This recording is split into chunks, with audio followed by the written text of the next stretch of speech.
Jesus is real, but you devils taught lies on Christ. So many lies that when we come with the truth, people think that the lies is the truth and that the truth is the lie. Who changed the truth for God into a lie? In English, Jesus Christ, in Hebrew, is Yahweh Shai. So do or die. The Immaculate Conception is deception, along with the myth of giving gifts on December 25th. Christmas is Satan's clause, the birth of Nimrod, and not the Son of God. To you was kind of odd. On the Passover, Christ was born in the spring. So now we bring the truth about the King of Kings. That's Black Jesus and not Caesar Borgias. And the facts can't be changed. It's all about the Most High. It's all about Yahweh Shai. It's all about the Most High. It's all about Yahweh Shai. Hebrew Israelites, Kwam Yashala. It's all about the Most High. It's all about Yahweh Shai. It's all about the Most High.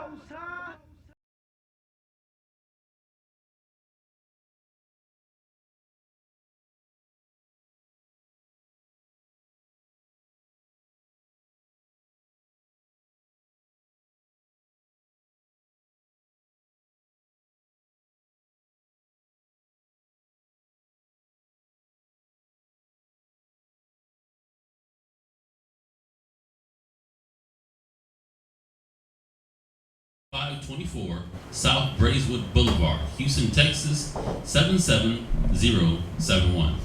We have class times Monday and Wednesday, 7 p.m. to 10 p.m. Friday evening, 6 p.m. to 9 p.m.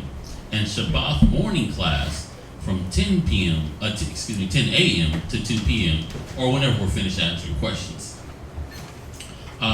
We also have other schools, brother schools, in San Antonio, Texas. They're located at 4219 Senegate Street, San Antonio, Texas 78217. We also have another school in Albuquerque, New Mexico, which is located at 7710 Manuel Boulevard, Suite F, Albuquerque, New Mexico 87110. Our new school that's about to be what's the word on when they're going to be open? Well, the school is open. You talking about Virginia? Yes, sir. It's open. We're just getting it ready for class. So we just got a few things to do. Hopefully sometime this week. It might be early next week. We'll let them know.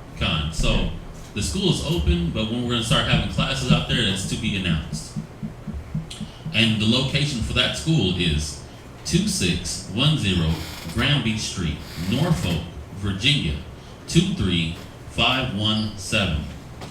We also have previously recorded kids class that you can find on ISBHPK Kids on YouTube. So you can search that out. Lots of good stuff for the kids. But the kids class are now going to be done in class during Sabbath class. So if you come and attend class, you can bring your kids, and they'll be doing Sabbath class in the back room with the kids. We also have a cable show that is every Saturday at 8 p.m. Comcast channel number 17, or you can stream live at hmstv.org. That's hmstv.org. We also have the blog talk that the brother Mashaba does, and that's blogtalkradio.com/Mashaba, and that's Tuesdays and Thursdays at 9:30 a.m. Very good classes. You can also go back into the archives and see old previously recorded classes. Very good classes, lots of good topics. They go over a wide variety of scriptures and topics, different teachers and different brothers. So it's good to watch some of the past classes and also keep up with the current classes. Israel is accepting orders. You can find them on Facebook, and that's you just type in Israel and they'll come up. Lots of good garments. If you need a custom headband, armband, tunic, fringe shirt, just contact the sisters. They'll be more than happy to help you get your garments together, get your fringe game together, get your pants fringed, all that stuff. So you're looking righteous. You're not found in some strange apparel out here. You know, you're representing who you are, your nation, your nationality. You it's showing that you're a Hebrew Israelite. Scripture said when you look down at the fringes, it's supposed to help you remember the law. So you're looking down at the fringes, and you know that you're supposed to be keeping the law out here. You're out here being righteous. Whenever somebody does something wrong, you look down at your fringes and say, hey, you know what? Scripture says this. Scripture says that. So yeah, that's what the fringes are for. So if you need to contact a priest, you can contact Priest Kazakia at 281-707-2737. Or you can reach Priest Quatazat at 303-557-8979. Please text only during class. But outside of that, feel free to give them a call. They'll be more than happy to receive your call, answer your text messages, and help you out however they can. They're very good brothers, and they're addicted and dedicated to the ministry. So however they can help you spiritually, with knowledge, wisdom, to give you stability in your home, stability in your own mind on things, they're more than willing to help you out with that. So please contact them. They want to hear from you. You can also send emails to isbhpk@isbhpk.org. For any donations, you can send that to the Wells Fargo account, which is 1025-129896, and that's the Wells Fargo account. You can also drop things into the Google Wallet, which is isbhpk@gmail.com for the Google Wallet. If you have any pens, papers, apocryphers, Bibles, dictionaries, when it comes to dictionaries, the older the better. Computers, desks, tables, chairs. Look, they're gonna all need that stuff for the Virginia school that's just now opening up. So tables, chairs, computers, cameras, pencils, pens, notepads, apocryphas, Bibles, anything that would help facilitate the educational process of our people. So that's what, and even if you want to just send money, you can do that. Send the money, we'll go out and buy the stuff. Or if you just want to send the stuff, you can send the stuff, and we'll greatly receive it. And it's all needed. It's all thanked. We thank you for it, and it's not being used for the wrong reasons. So that's the end of announcements. You know how we normally do. For y'all online, start dropping your questions. If you have any questions, drop them in, and we'll answer them according to the scriptures. And is there any questions in class right now? What's your question? 1 Corinthians, chapter 11. I got like 3.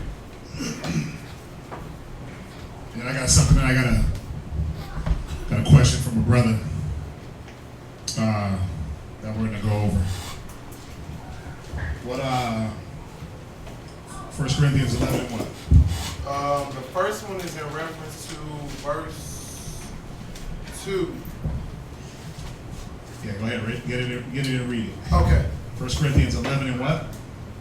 Verse 2. Oh yeah. Mm-hmm. So it reads, "Now I praise you, brethren, that ye remember me in all things, Right. and keep the ordinances as I delivered them to you." My question is on this one is in regards to this scripture in particular, is this establishing the following verses is keeping the ordinances? I don't understand what you mean by that. So like the following verses from that point on, is that establishing the ordinances? You mean is what he's saying right now establishing everything that he's saying underneath it? Right. Yeah. Okay. Read verse 1. This is what he's establishing. Read verse 1. Be ye followers of me, Right. even as I also am of So Christ. he's establishing that Yahushua is the leader. And that everything that he's dropping ain't coming from out of his own mouth. He ain't making things up. He's not just going off a whim. He's establishing that what he's gotten is from Yahushua. That's why he said, be ye followers of me. Now, I got it from Christ. Right. You're going to get it from me. Right. So this should be taken in a literal sense, right? Oh, it's definitely literal. Oh, this is 100% literal, because now when you read down to read verse 2.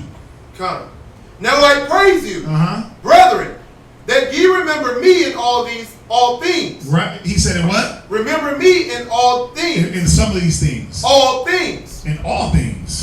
That was all things pertaining to the law. Everything that Paul was dropping. Remember, he was hitting law. Right. Now, some of the things that he was dropping, especially when you're in this same chapter, right? He tells you. Let's see here. Is it this chapter? No, it's not this one. It's in 7. But he talks about, this is not this is not basically law, but this is my advice. But Paul was giving advice still according to the law, right? And trying to keep brothers out of situations and sisters out of situations, right? And just using wisdom. He was giving instruction just out of wisdom, right? Right. Go ahead. And keep the ordinances. And keep the what? Ordinances. Yeah, look up that word ordinances. Come on. Grab that. I got the definition and oh, you can just do it like that. Yeah. You put them on it and just cover it. What you got? Ordinances. Yeah, it's ordinance in the 1828. Right. And it reads a rule established by authority. Right. So what rules were established by what authority? Right. The law. Right. Was established by the Most High. Through Yahweh Shai, and then handed down to us through these different prophets and apostles.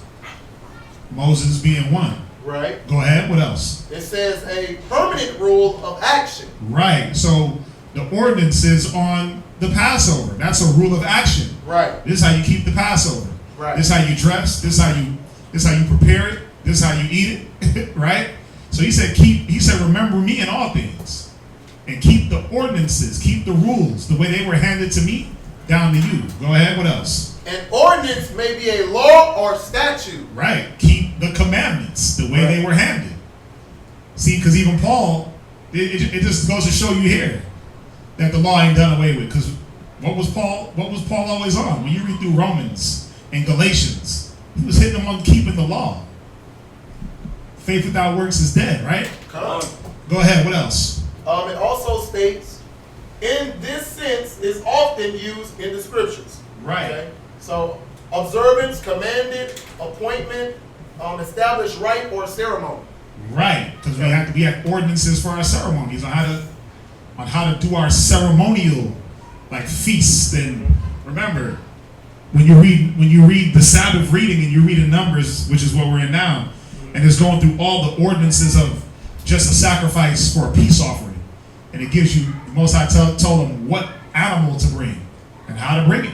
Right. What to sacrifice with it. A hin of wine, a hin of wine and a thing there of flour mingled with oil. Flour mingled with, like there were specific ordinances he gave. Right. So Paul's saying, look, keep them ordinances. Right. All the ordinances, not some. All of them. All, literally.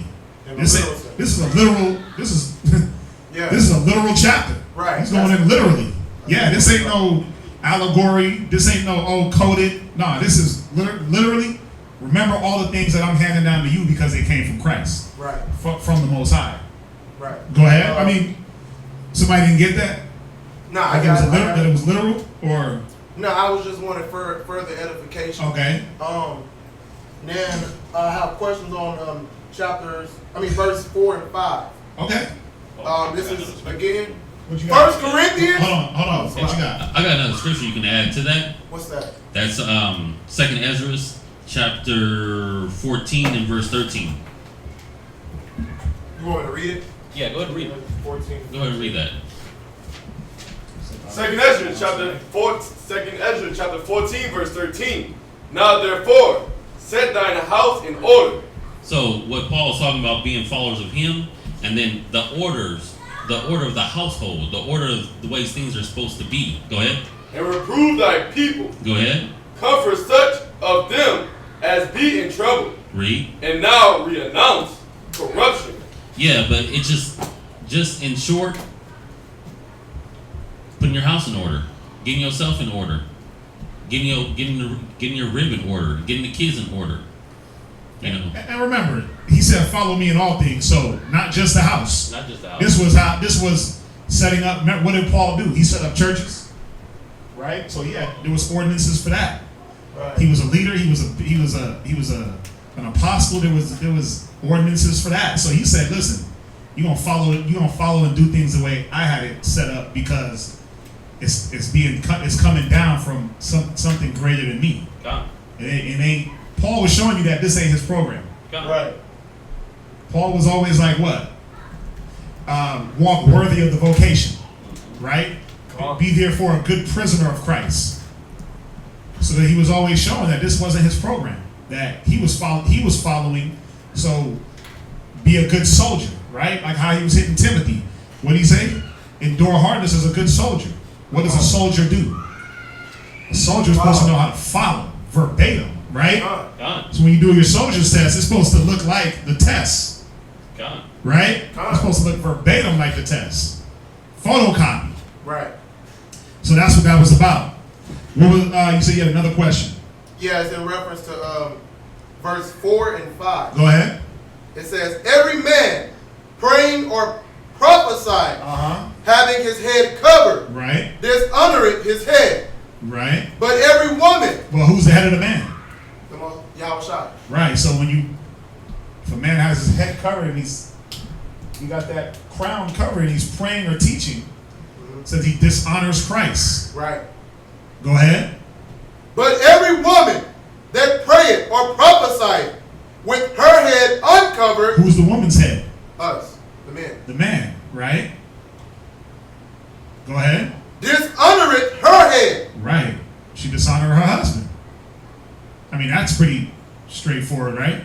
God. Go ahead. For that is even all one as if she were shaven. Right. So, what's the question? Okay, is this pertaining to putting something over your head as a man, which you just answered? If you're putting something over your head. Yeah, you're covering the crown. That's if I took a head wrap and cover my head right now. Right. Baseball. Or like a woman put a scarf on. Right. If we was put that on top of our head here, that's dishonoring Yahweh Shah. Right. As long as the crown is not cut out. Right. Then that's what you fall into. But that's why you see men wear the mitris. Right. The crown is cut out. The crown, that connection is still there. Or they'll wear the matazampas. They wrap it, but this is exposed. Right. And that's when you're praying or prophesying. Right. So if you talking about the scriptures, you're dropping scriptures to people, you're not supposed to have that covered. If you're praying to the Most High, you're not supposed to have that covered. Right. Whenever you're in a spiritual act with somebody, dropping these scriptures, you're not supposed to have that covered. Now I'm gonna say this: it's not unlawful to wear hats because they don't say that, but yeah, that's what I was getting at. The Bible does say pray without ceasing. I used to wear hats all the time. Y'all get it? I get it. I used to wear hats all the time, and then I stopped because it says pray without ceasing. So if you're praying all day, every day, you ain't got to what you gonna be. Keep taking your hat off. I'm not saying hats are unlawful. Right. I just didn't want to keep doing this. Right. Sometimes you be driving, you just break out in a prayer. You ain't thinking about your head covered. Right. You know what I mean? But that's if you if you're just floating in the spirit. But and it was customary that our women they kept their heads covered. Right. It was custom. Right. Go ahead. The next question is this pertaining to her head uncovered as her hair or covering as like a scarf, hat, etc.? Which we answered that as well. Right. Yeah, it's not. Yeah, her hair. Covering. The woman's hair is not her covering. Right. Because that naturally grows. The covering is like how the sister in the back got her head covered, or the sister here got their. They put a scarf over, or some type of headwear over and cover. Yeah. So, because you had a sister at one time, she's like, "But I wear a weave. That's a covering." Nah, sis, your wig ain't a covering. Stop it. It's not a head covering because you do that naturally. It's all these different ordinances. It was to show humility, man. And you know why? It was a show of humility because you got sisters that don't want to do it. Right. They don't want to cover their heads. Right. It's like because you don't want to be humble. You got brothers that don't want to uncover because you don't want to be humble. You want to do what you want to do. Right. This baseball cap looks good with my garment. God, but what does the scripture say? You know, and then when you go through the priest's garments and it talks about the meat trees and all these different things and the hoods and the bonnets and all that, we wore them, but it was cut out. Yes, sir. Or else Paul would just be doing what? Making up his own thing, right? Oh yeah, right. He said it. Be ye followers of me, even as I also of Christ. So he'd be making up his own thing if that wasn't ordained by Yahushua. Right. So that's it, or what? Or are you something else on that? Yeah, I got 2 more questions on it on that verse. That's fine. Verse 13. Make everybody clear on that, right? Go ahead. Verse 13. Judging yourselves. Right. Is it comely that a woman pray unto the Most High uncovered? Right. Is this saying that we decide what's gracefully done for the Most High? No. What is that? Exactly. Because when you got to read all of it. Right. But when he's going in, start at verse. Yeah, I mean you might as well just read down. You have read verse 6. Verse 6. For if the woman be not covered, let her also be shorn. Right. But if it be a shame for a woman to be shorn or shaven, let her be covered. Right. So he's saying basically, a woman praying or prophesying with her head uncovered, she might as well be bald. Right. Now it's a shame for a woman to be bald. Right. So let her cover her head. Right. Don't be looking like a shame. Right. Right? And don't dishonor your head, which is your husband. Read verse 7. For a man indeed ought not to cover his head. Read. For as much as he is the image of the glory of the Most High. Right. But the woman is the glory of the man. Right, go ahead. For the man is not of the woman, but the woman of the man. Right. Read on. Neither was the man created for the woman. So he's going in here and establishing the order. Right, the ordinance. Right, go ahead. But the woman for the man. Right, read verse 10. Because the man represents that covering at all times. Right. Right, because he's going to tell you here, read verse 10. For this cause ought the woman to have power on her head because of the angel. Right, so she don't got that covering. That's when these attacks can come.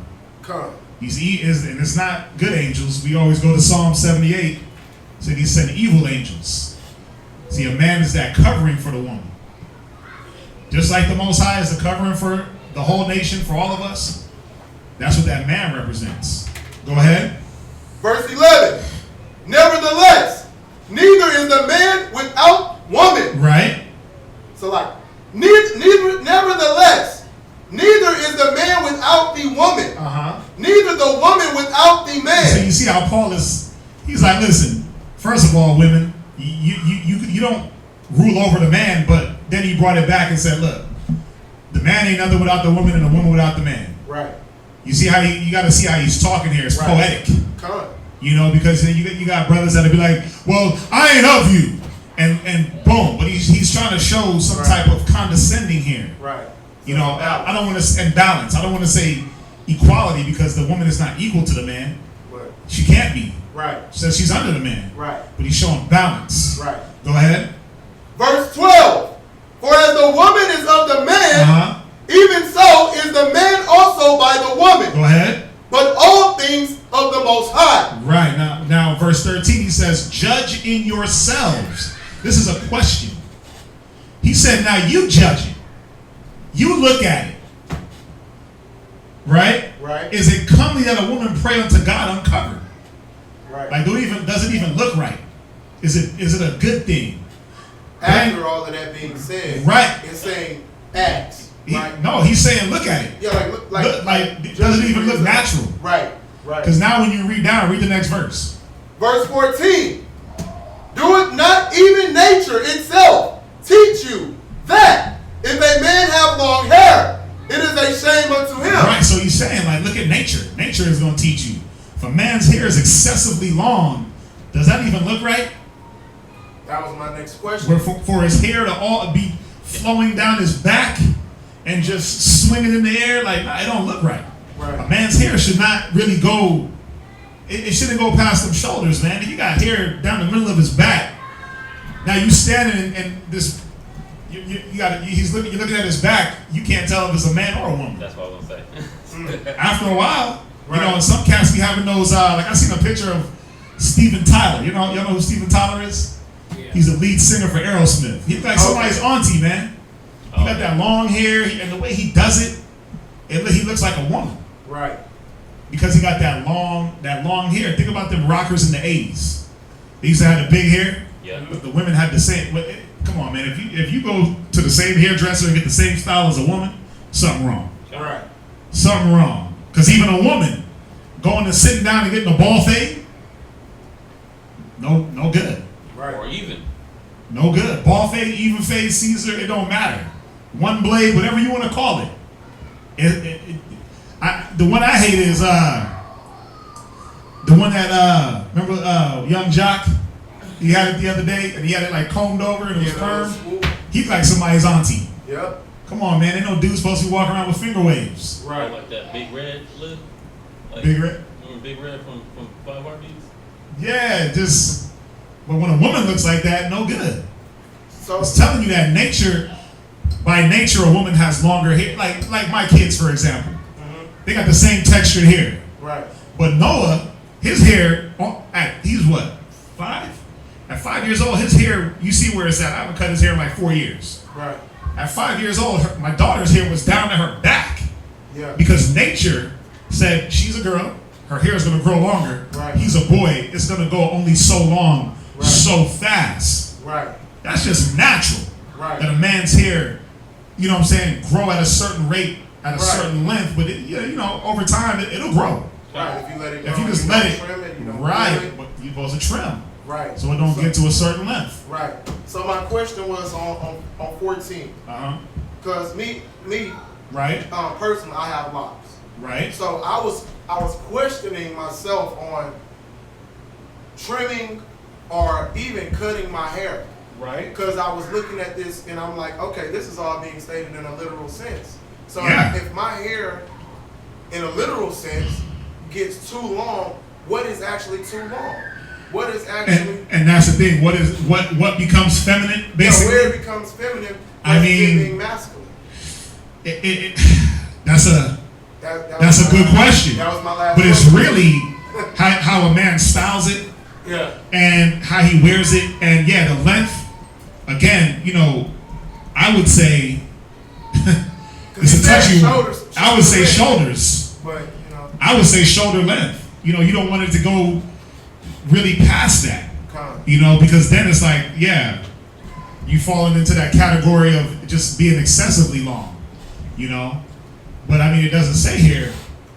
Right. It doesn't say here like the length. Right. But you just got to kind of use wisdom and say, well, women's hair. When you look at a woman's hair and you're like, damn, that's some long, beautiful hair. Right. Where is it hitting? It's hitting down her back. Yeah. You're like, damn, girl, your hair is long. But then you look at her back, booty, all that, right? Yeah. And it goes down the middle of her back. You're like, oh, yeah. So, brothers probably don't want their hair to go down to the middle of their backs. Right. Like, where yours is, it's right, it's good. Where his is, it's good. Right. But after that, it might be a little too excessive. Yeah, you don't want to. You don't want to look like a woman. Like you don't want someone if they're seeing you from the backside to think that you're a woman. Right. It was like Fabio. Y'all remember Fabio? Bro, you take away Fabio's muscles and let him stand in front of you, you think that was a blonde woman. Y'all remember Fabio? Oh yeah. He was the blonde. He was the long flowing model. I think he even had kind of some bangs. He had. Oh, come on. His hair was like styled like a woman's. Yeah, again, these rockers, they had the big hair back in the 80s. And right. That right there, after a while, when it's so long and it's like, nah, you gotta get that to shoulder length. Right. The hang time, like even here, that's perfect length. That's perfect length where you can still distinguish that's a man child. Right. Yeah, it's just about really using discretion and wisdom, man, and just saying, man. And the way it's styled too. Like my son, his hair is long. If I pull it down, it's long. Yeah. So he gonna have to get a trim soon. Right. It's just good that his hair just grows a certain way.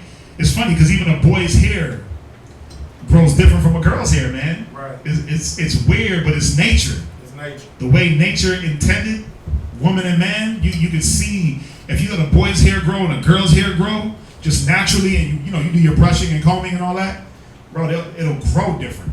You'll see that, oh, okay, that's a boy. You'll see, oh, that's a girl. You see what I'm saying? Yeah. Yeah. Even long dreads look, but yeah. Yeah, they can't be too long, man. You got some bros that be having dreads all the way down. They be down to their thighs. I'm like, man, come on, bro. That's crazy. Cut that. But it's all for, remember, everything's been taken out of course, man. Everything's been taken out of course when it comes to dress code and hairstyles. Everything is ambiguous. Make it look unisex. Everything is unisex now. A chick can walk into the barbershop and get the same haircut that you can get. Think about it. When she walk in talking about give me a ball fade or give me the boosie fade, you like, nigga, what? A boosie fade? But then the sad part is a man can walk into the hairdresser and get the same exact hairstyle as a chick. Let me get that man unit with the weave that hangs down with bangs. The man unit. Or dye, get the hair dyed. Yeah, let me dye it up. Let me finger wave it on the sides. Let me let that part grow down and ball it right here, and then and put the designs. And come on, man. There's no longer a distinction between, or they don't want there to be. There go Fabio. Yeah, you look like a damn female. You look like Sandra Bullock with blonde hair, man. Can't believe it's not Butter actor. Yeah, I can't believe it's not Butter. But yeah, they don't want there to be a distinction. They want everything to be ambiguous, right? They want, it's funny, man. I was talking to Kazaki. We were on the phone, man. I don't know how Prince came up. He was like, yeah, man, Prince was a lesbian. I was like, yeah, he's the only cat that can pull off. But think about the way he dressed. He dressed.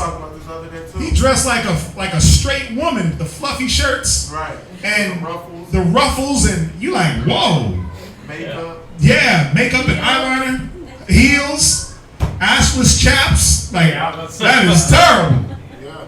But he literally dressed like his shirt. He didn't wear shirts. He wore blouses. Blouses. Game blouses. Remember that Dave Chappelle? But he really wore a woman's blouse. You can tell by the cut. Where he had all that old nappy chest meat hanging out. Oh yeah, it was just, but it was. Now it's about being androgynous and ambiguous, and the lines got to be blurred. So we as men got to make the distinction that we're men. That's why the beard, the edge up, the long hair. Who was that? A Mario? Yeah. Yeah, he looked like a female though.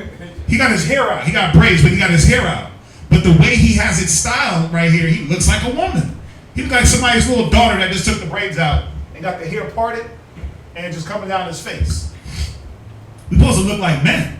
Grow that beard and let it grow nappy. Let that beard grow, let the hair grow, but not to the point where now it starts to look effeminate. Kind of everything's a man. It's just read about a transgender man boxing a woman and fractured her skull. Can I get one? Yeah, what you got? 1 Thessalonians chapter 5, verse 22. Now, brothers in the scriptures had long hair. We know Samson had long hair. We know Absalom had long hair. We know Solomon had locks. But really what we want to focus on and make sure that we're not doing is this. Read what you got, Jermaine. 1 Thessalonians 5:22. Abstain from all appearances of evil. Yeah, we're trying to abstain from the appearance of evil. Yeah, brothers may have their hair longer back in the day, back in the ancient times, but we gonna try not to have our hair too long to where it look effeminate. Right. Yeah, we got hair. Brothers got long hair. You got long hair. This brother got long hair. I got long hair. Right. But it's not to the point to where it's looking effeminate. Right. We still look masculine. Even in our hairstyles, it's a more masculine. Right. You don't have the sister locks. Right. This brother don't got the sister locks. Right. Y'all not looking effeminate with your locks. Y'all look masculine. Women don't be wearing their hair the way y'all wear your locks. So it's still masculine. We're abstaining from the appearance of evil. The appearance of looking effeminate, looking like a cross-dresser, right, looking like a transgender or something like that. Right. We're abstaining from all these wicked appearances. What were you saying? I was going to say, so really, because, like women do the braids, women do the locks as well, right? Okay. So that's really like saying, excuse me, we using the discretion of style That's part of it. That's part of it. Yeah, using the discretion. That's part of it. That's part of it. The way you style it. Right. Come on, man. Women were the ones that wore buns in their hair, and they come with the man bun. Yeah. Oh, yeah. Like, what the hell is a man bun? Yeah. But you see, they put man on it and then bun and make it okay, or try to, right? Right. But that don't mean that it's okay. Man, it was one I was looking for. I mean, go to Psalms 82 and 5.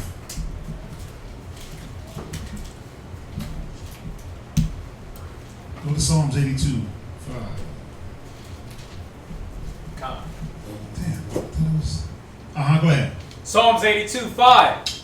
They know not, Right? neither will they understand. Come on. They walk on in darkness. And that's what our people do. They walk on in darkness. Go ahead. All the foundations of the earth. All the what? All the foundations of the earth. All the foundational things that the Most High laid down to distinguish man and woman, husband and wife, boy and girl. It says all the foundations are what? Are out of course. Yeah, man. All the foundations are out of course. Everything is flip-flop. Everything is changed around. Up is no longer down, and down is no longer up, and up is down, and down is up, and left is right, and right is left. Girl is boy, boy is girl, man and woman. Ain't man and woman. It's woman and woman, man and man. The whole agenda. I mean, come on, man. You got to see why they even gave men certain hairstyles. You got to think about it. You got to see. You know what? You know what hit me the other day when the little faggot came out the closet. Oh, The little faggot Nas X. God. Lil Nas X. Oh, yeah. You know what? You know how they killed half of Black America? Because they had all your sons and daughters running around singing that song before he came out. Yep. They indoctrinated y'all so hard, and you running around like, I don't even know how the song goes. How's it go? Well, Yeah. I'm gonna take my Right. I never heard that song in its entirety. I was like, I knew he was gay. Dang. I'm like, bro, this nigga's a fag. And then he comes out on the last day of Pride. But y'all kids already been indoctrinated by the song. Dang. Think about how they doing it now. They're no longer coming forth with the info. They're going to indoctrinate you first and then say, look, you've been listening to a fag the whole time. This nigga been talking about riding male horses. He been talking about rodeo shows and come on, man. Dang. But that's the agenda. So everything that's being pushed to our people is about what? How do we get you to change from what you naturally were? The Most High said he made man upright, but we sought out many devices. The Psalms 83, they made a atonement, right? They took crafty counsel against us. That crafty counsel is to effeminize you, man, in every which way possible. Yeah, like even this bro got first of all his features are accentuated because of this edge up and beard edge up. Then he got his locks in a woman's bun. At the top of his head where a little girl wears, ain't that where little girls put the bun? Right here at the top, right? Because even my son, if I throw his hair in a ponytail, there's a way to put a boy's hair in a ponytail and there's a way to put a girl's hair in a ponytail, right? You put the girls up. You put the girls up and you put the boys more back. Yeah. So you can say so you can see the difference. Right? And then, even calling it a ponytail, it's like, damn, that's for girls anyway. But you do it to get it out of their face, but I wouldn't put my son's hair up here where it sticks up, or two pigtails from here. Remember Punky Brewster? She had the two. Yeah. But little girls, the little white girls that bop around, they always have their ponytail here, at the back, right here. Men, if you rock the ponytail, you rock it more down. Right. But this bro got his damn bun here, where a woman would have her bun. Because now it's okay to cross the lines. Now it's okay because the foundations are all out of course. That's how they wear you out, man. It's also like when me and you were talking, Major, like with the dances. Yeah. It's just to slowly and grab a more feminine movement with men. Right. And the women's like, oh, I like when he doing the duck and he doing it like this. That look cute. He look cute doing that. But are men really supposed to look cute in the way they saying you look cute? Doing anything? Doing anything? Yeah. Are you supposed to be moving effeminately? Are you supposed to move in a way that matches your woman? Right. That's why they give you all these dances on Fortnite, give them to your kids, and they moving their hips and acting gay. Yeah. They give you Old Town Road, Lil Boozy X, or whatever the hell his name is. Bro, and you know what's wild? He just set a whole new trend to indoctrinate. We're gonna hit y'all with the music, hit y'all with the different styles, and hit y'all with all this stuff. And then we're gonna come out the closet once you grasp and grab onto it. Yeah. Once you take hold of the filth that they're pushing, then you're gonna be like, oh, I was gay the whole time. I was gay the whole time. I was Brokeback Mountain the whole time. Bro, you gotta see. As soon as I see it, I was like, wait a minute, I had to. Because Little Boosie went in on him. Little Boosie was like, yeah, now we know what he was really riding. Right. I was like, damn. And I Googled it. I was like, Lil Nas X fag. And it came up that he came out the closet on his Instagram. And I was like, damn. That's cold how they hit y'all with that song for the last 10 weeks. #1 on the charts. Back to back. I remember, it's funny, I remember my son came in singing that. I was like, bro, first of all, and this was like a couple of weeks ago, I was like, man, stop singing that. The song is stupid as hell to me. I was like, bro, stop singing that. Don't sing that. And then look, that's what's attached to it. That's the problem with our people, man. They want to dip and dive into everything. Oh, that's a dope song. Oh, that's this. Oh, that's that. They want to attach to the heathen, man. And all they do spiritually is defile us. I knew something was up because every time I saw his picture, it's like he's wearing lip gloss. Like his lips are just always real gloss. His lip gloss be popping. Like yeah. Nah, like he had lip gloss. Like it was like he lined it on the top and lip like what's that girl that sings that? My lip gloss be popping. Lil Mama. Yeah, man. It's sad, but that's the agenda. Y'all think that this gay agenda ain't real? Bro, they got gay crosswalks painted on the streets. Oh yeah. Look at all the logos to all these companies that changed their logo to the rainbow for the whole month. Xbox, Pepsi, man, so many companies. It blew my mind. I was like, damn. But you rely on these companies. What are you really feeding into? Well, you're not really feeding into it, but you're helping to promote and push that fag agenda. It's crazy, man. But yeah, going back, that's why we have to be the distinction. Check it out. Go to hold on. Okay. What's that? I saw something on Iran. So in Iran, they ban homosexuality. However, there's a government subsidy if you want to transform into a transgender. So you'll get subsidized. So subsidized for what? For changing your sex, but you cannot be homosexual. So their homosexuality is banned. However, they'll pay you to. Yeah, it just goes to show you that even the Muslims, they're off as hell. First of all, they think that if they have sex with a man, as long as they don't love that man, they're not gay. So go to Ezekiel 44:23. Ezekiel, actually, whoa. Go to Ezekiel 22 and verse 26. And he's from Atlanta, Little Boosie X. The only Nas I know is Nasir. Right. Nasir Jones. That's the only Nas I know. Ether Nas. You know what I mean? I know I can. That's the only Nas I acknowledge. So, Little Boosie Collins, or whatever this dude's name is, man, I ain't messing with him. I never mess with him. And so, it's funny, I seen him walk into he went to go do a concert at the school. This was like 2 weeks ago. Like, you know, right, yeah. I was like, damn, this nigga is soft. He was just too soft for me. Tight ass jeans with tucked into the cowboy boots. I'm like, this dude's gay. I felt it. And then he comes out, and they was pushing him too hard, man. They was pushing him way too hard. Read. Ezekiel 26, you said 20? 22:26. So 22:26.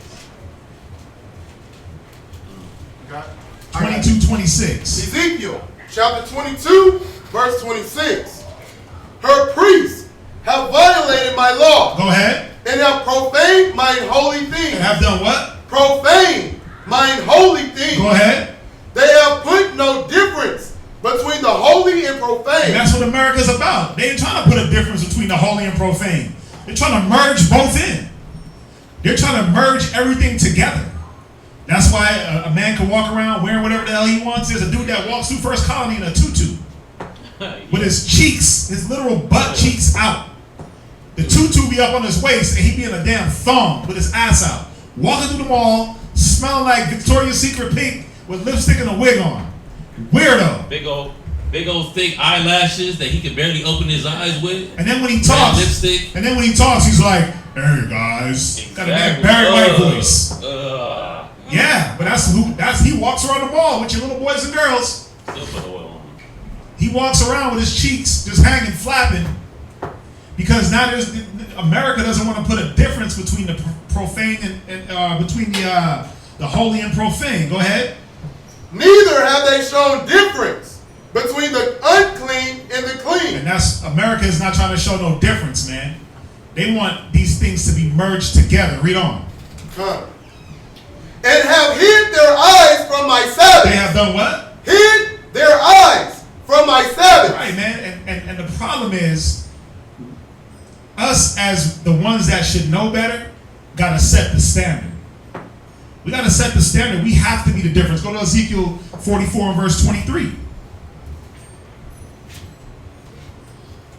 Ezekiel chapter 44, verse 23. Go ahead. And they shall teach my people. And we should do what? Teach my people. See, we're supposed to be the ones that teach the people what? Read. The difference. No. Everything's the same? The difference. Go ahead. Between the holy. Between the what? The holy. See, but how do we teach them? Well, first of all, we're the example that they look at. Because if you're questionable to the outside world, then they're going to question everything that you come with. Right? If I look at you and it's like, wait a minute, why he look android? Why is this garment? Why is this? It's like if I rolled up right now with a rainbow garment on. Now is it unlawful? No. I know what the rainbow stands for. Right. You know, but they think the rainbow stands for some faggotry, some homosexuality. So if I run up in a rainbow garment, everybody's gonna be like, wait a minute. What's up with Kazak? What's up with I said, I'm about to call myself Kazak. Wow. Yeah. What's up with Quatazak? Why is this dude in a rainbow garment? Why is he rainbowed out? Like, especially, like, let's say I would have rolled up with a rainbow garment sometime last week, Pride Month. Niggas gonna flip their lid. But I can sit here and justify it and say, well, first of all, let's go to Genesis and talk about the rainbow. Let's talk about Joseph with the the coat with the many colors. Let's talk about David's daughter. The virgins, they had a coat of many colors. So it ain't unlawful, but now the difference between the clean and the unclean has to be set. Brothers can't walk around with no damn coat of many colors. We gotta walk around in all black and just look dark and gloomy. We gotta walk around in damn earth tones.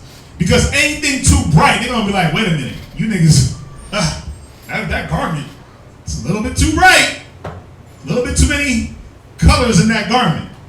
So we gotta, even in things that are lawful to us, we gotta be like, okay. And he pulled the perfect scripture: abstain from all appearances. So now we can't wear the colors that were given to us to wear. We gotta stick to dark, like even this purple, a dark purple, which I don't mind. You know what I'm saying? Can't come up in here no violets and no pinks. Because why? What does it already represent? It represents something negative. Right. So we have to be the difference. Boom. Now I see why. You got camps, they just in all black. They're just in all black. Why? Because it looks militant, it looks masculine, right? It looks scary as hell. Hell yeah. It puts that fear in your heart. You see a bunch of black men with beards with all black on. That's how we used to roll in Colorado. Everything was, down to the vehicles. We go anywhere, 5-6 cars deep, all black. SUVs and cars. All black, everything. The only thing that was colored on us was a damn shield. And it was either gold or silver. Everything else was black at all times. That's how we did it, man, because we had to set the difference. Go ahead, read on. In profane. Right. And cause them to discern between the unclean and the clean. And that's our job, man. So, we have to be what they look at as being able to distinguish clean and unclean, profane and not profane. We are the difference. We're the example. Y'all get that? Con, that's the only Nas I know too. Right? Only Nas I know is Nasir Jones, man.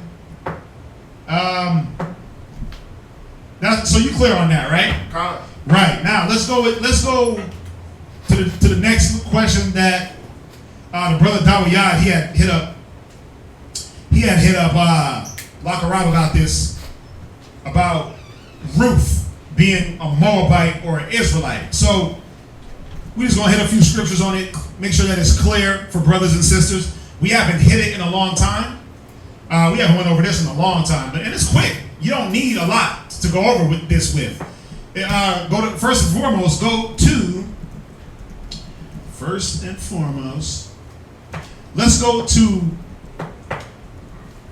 2 Corinthians 11 and verse 1. 2 Corinthians 11 and verse 1. Let's deal, what's that? I'm sorry, what is the question? Was Ruth an Israelite or a Moabite? I'm gonna take my horse down the old town road. That's the song, huh? Yeah. Yeah. I mean, come on, man. What grown ass man is calm? It's a shame. Can't even have a color in peace. You can't. We can't have anything that was naturally given to us. But that's why I said, man, listen. Pretty soon these faggots are gonna be walking around with fringes on, with gay fringes. They're gonna gay them out, make them pink. They're gonna find some way. They already wearing beards. They call them teddy bears. Them big fags with beards. Yeah. They already rocking beards and they make them gay. They shave them down and they edge them up so crispy. They make the beard look gay. It ain't no longer masculine. I'm gonna clean up all the scruff. Nah, man. So I can show my skin and make it look smooth. Nah. So pretty soon, watch. They gonna wear the fringes and make the fringes gay. Have damn fringes hanging down like a skirt. Trust me. Jake is going to start wearing fringes not because of the Bible, but for fashion. Then the homo's going to take hold of it, and they're going to have rainbow fringes. Oh yeah, they're gonna have fringes across the back of the belt loop where the butt ends at. Yeah, bruh, it's going to be bad, man. Whoa. Sure, be listening. Go to 1 Corinthians 11. Read that. You said first, second? 2 Corinthians 11 and verse 1. So, dealing with the question, was Ruth a Moabite or Israelite? Now, before you go there, go to Timothy's. Go to Timothy, 2 Timothy's. I'm going to hit this, then we're going to get into our class. 2 Timothy 3 and verse 14. Now, I'm going to say this. Back in the old school, in 1 West, the 7 elders, they taught that Ruth was exactly what it says in the Bible, that she was a Moabite. They didn't teach that she was an Israelite. They taught that she was a Moabite. Okay? Now, the reason why it became a subject about 4 or 5 years ago, just like all of the doctrine became points of trying to, I'm going to use the word debunk something or change, because men sprung up. Let me find some vainglory. Let me try to figure out a way to captivate the audience. Let me make a name for myself. Let me make sure I got my congregation and they follow me. So I'm gonna change things. So Ruth is no longer a Moabite. We're gonna change the Most High's name to Ahiah. I'm the home of the truth. You can't have more than one rib. All these things start coming up in like the YouTube era. Right. Nobody taught this stuff before YouTube. I was around before YouTube. All right. So no one was teaching this. No one was teaching Ruth was an Israelite before YouTube came, or that you couldn't have multiple ribs before YouTube, or the home of the truth, or Ahiah, or raping women. No one taught that before YouTube. So if you put the 2 and 2 together, why are these things being changed? Well, because I got to make a name for myself. I got to anoint myself, camp leader, high priest, general, 13 million thousand shield. But the only way I'm going to be able to get that stature is by coming with some new, so-called new knowledge. But what does the scripture say? Read. 2 Timothy 3, verse 14. Go ahead. But continue thou in the things which thou hast learned. Now ask yourself, how come they didn't follow this scripture?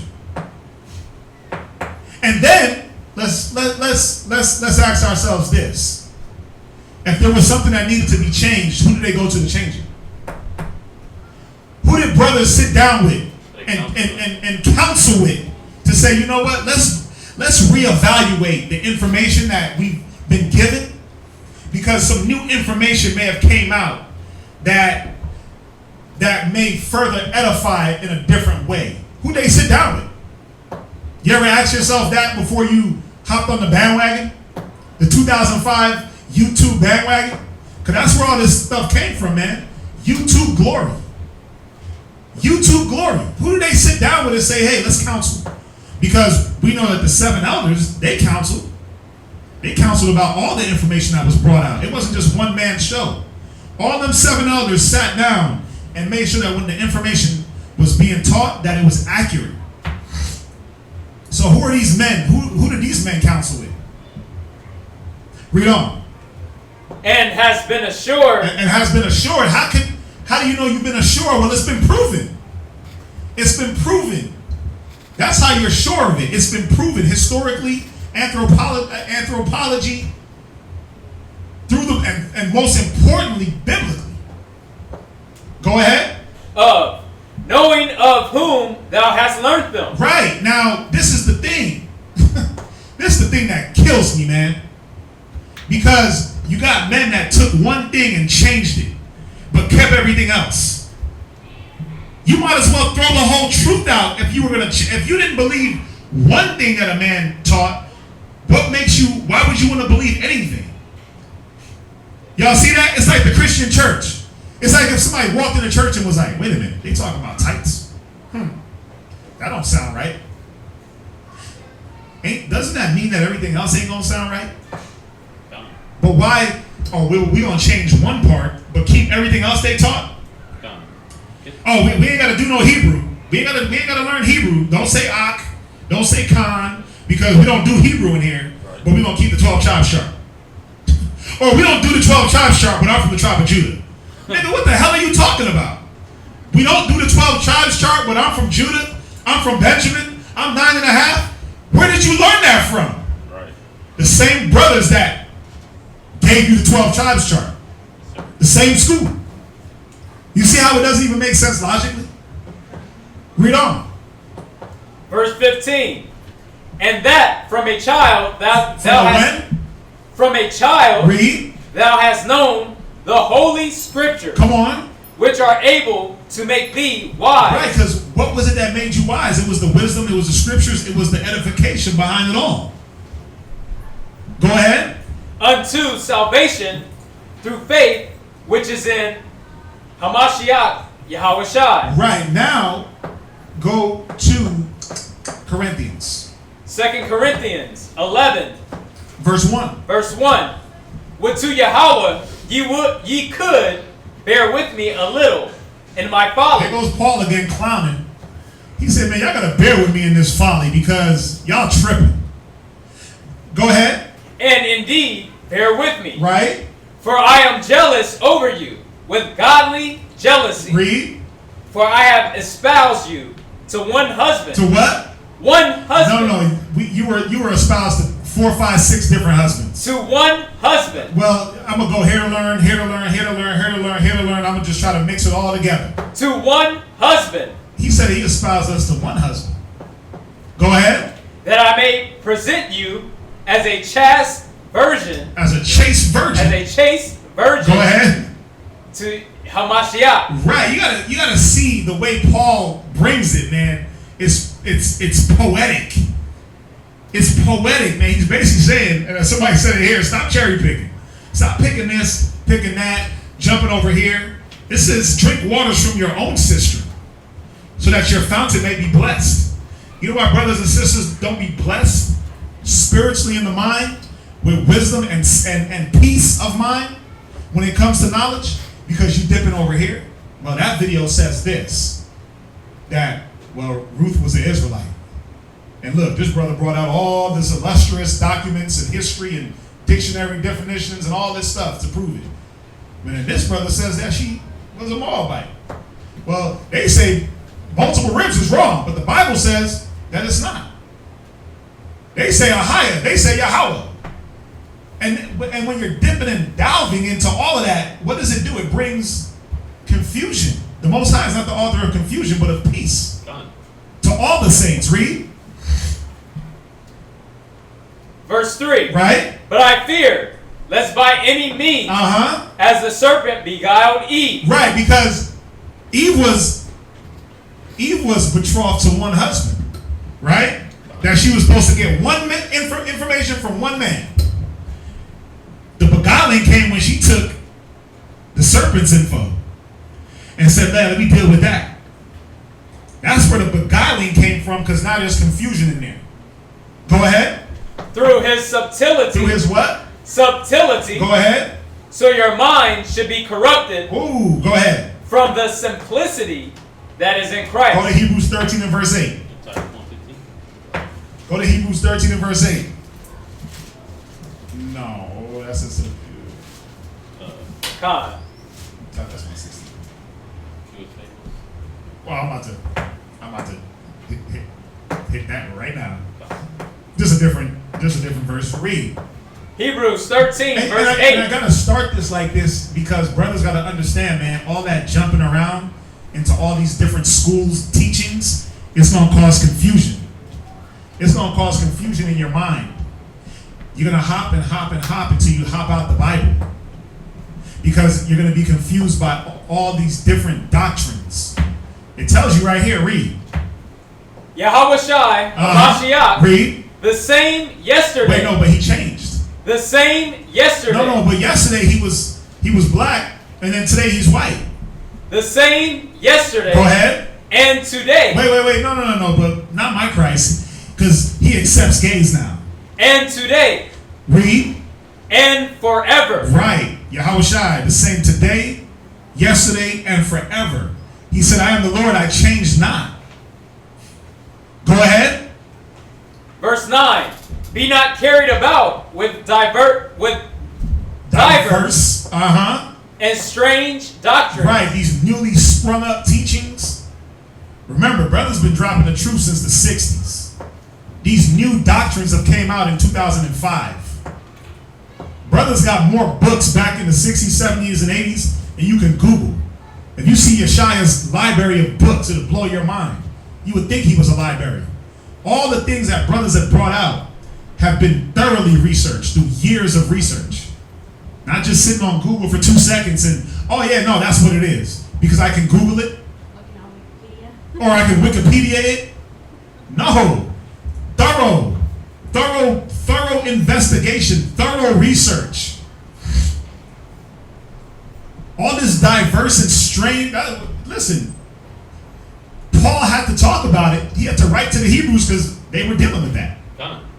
They were dealing with strange doctrine. Go ahead. For it is a good thing that the heart be established with grace. Read.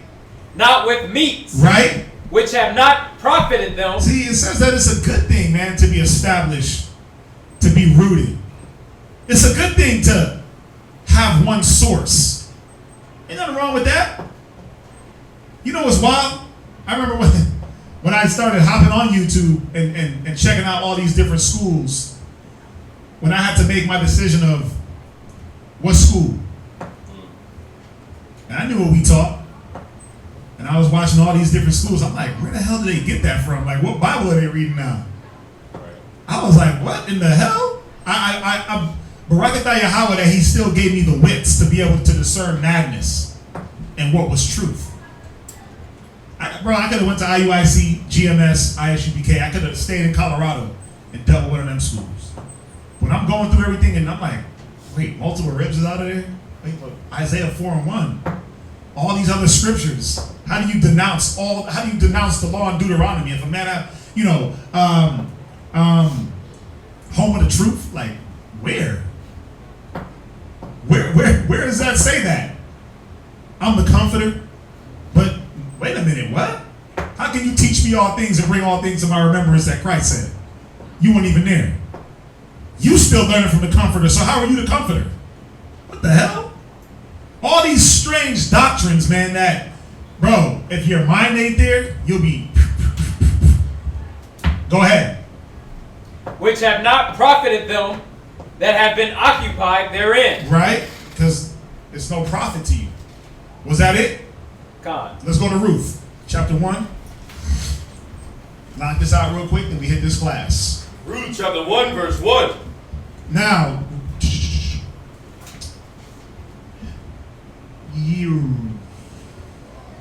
read Ruth chapter 1, verse 1, down to verse 4. I'm going to make this real plain and simple.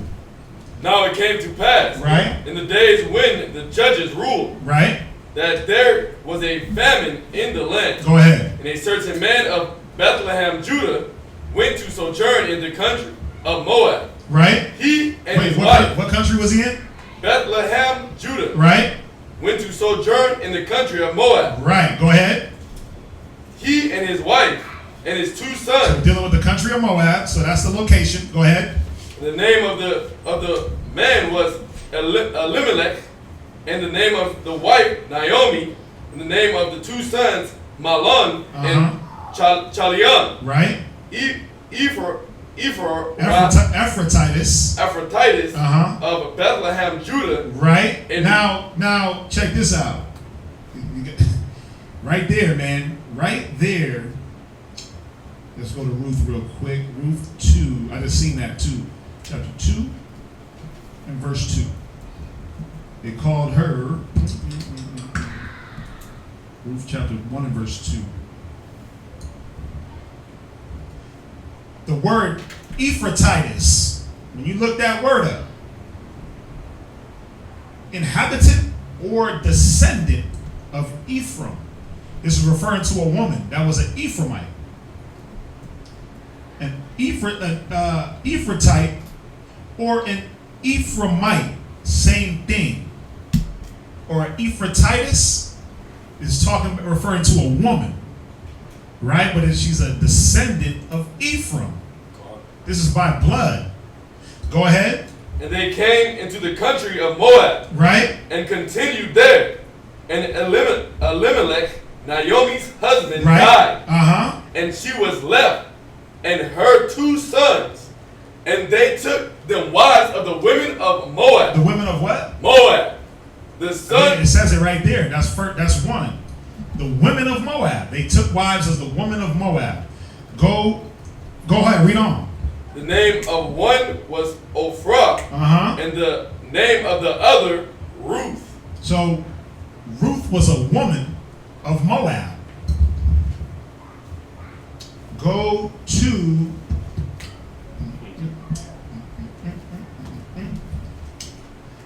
verse 22. Verse 22. Go to verse 22. So Naomi returned. And y'all can read this whole story. It's short, 3 chapters, but I'm just hitting main points. Go ahead. So Naomi returned, and Ruth the Moabite. The what? The Moabite. The Moabitess. Like how it called this woman a Ephratitis. Same thing. It called her a Moabitess. Now, let's look that up. Verse 22. I'm in the Strongs. Moabitess. Strong's definition. Moabitess, that is a descendant from Moab. In parentheses, woman, because you wouldn't call a man a Moabitess. Like a woman that's a prophet, you call her what? A prophetess. Right? But a man you call a prophet. Now, it says Moabitess, that is a descendant from Moab, woman. Woman of Moab. Check this out. Hold where you at. Go to Leviticus 24 and verse 10. Leviticus 24 and 10. Come. Leviticus 24:10. Right. And the son of an Israelitish woman. Right. Now when you look up that word Israelitish, it tells you it's a woman that was an Israelite. It's the same thing. It's just referring to a woman, right? Jump back to Ruth. So it said she was a Moabitess, right? From the country of Moab. We defined what a Moabitess was. Go here. We're going to look up Ruth in the Zondervan Pictorial Bible Dictionary. Tell me where you at. I'm in the larger Zondervan Bible Pictorial Dictionary on page number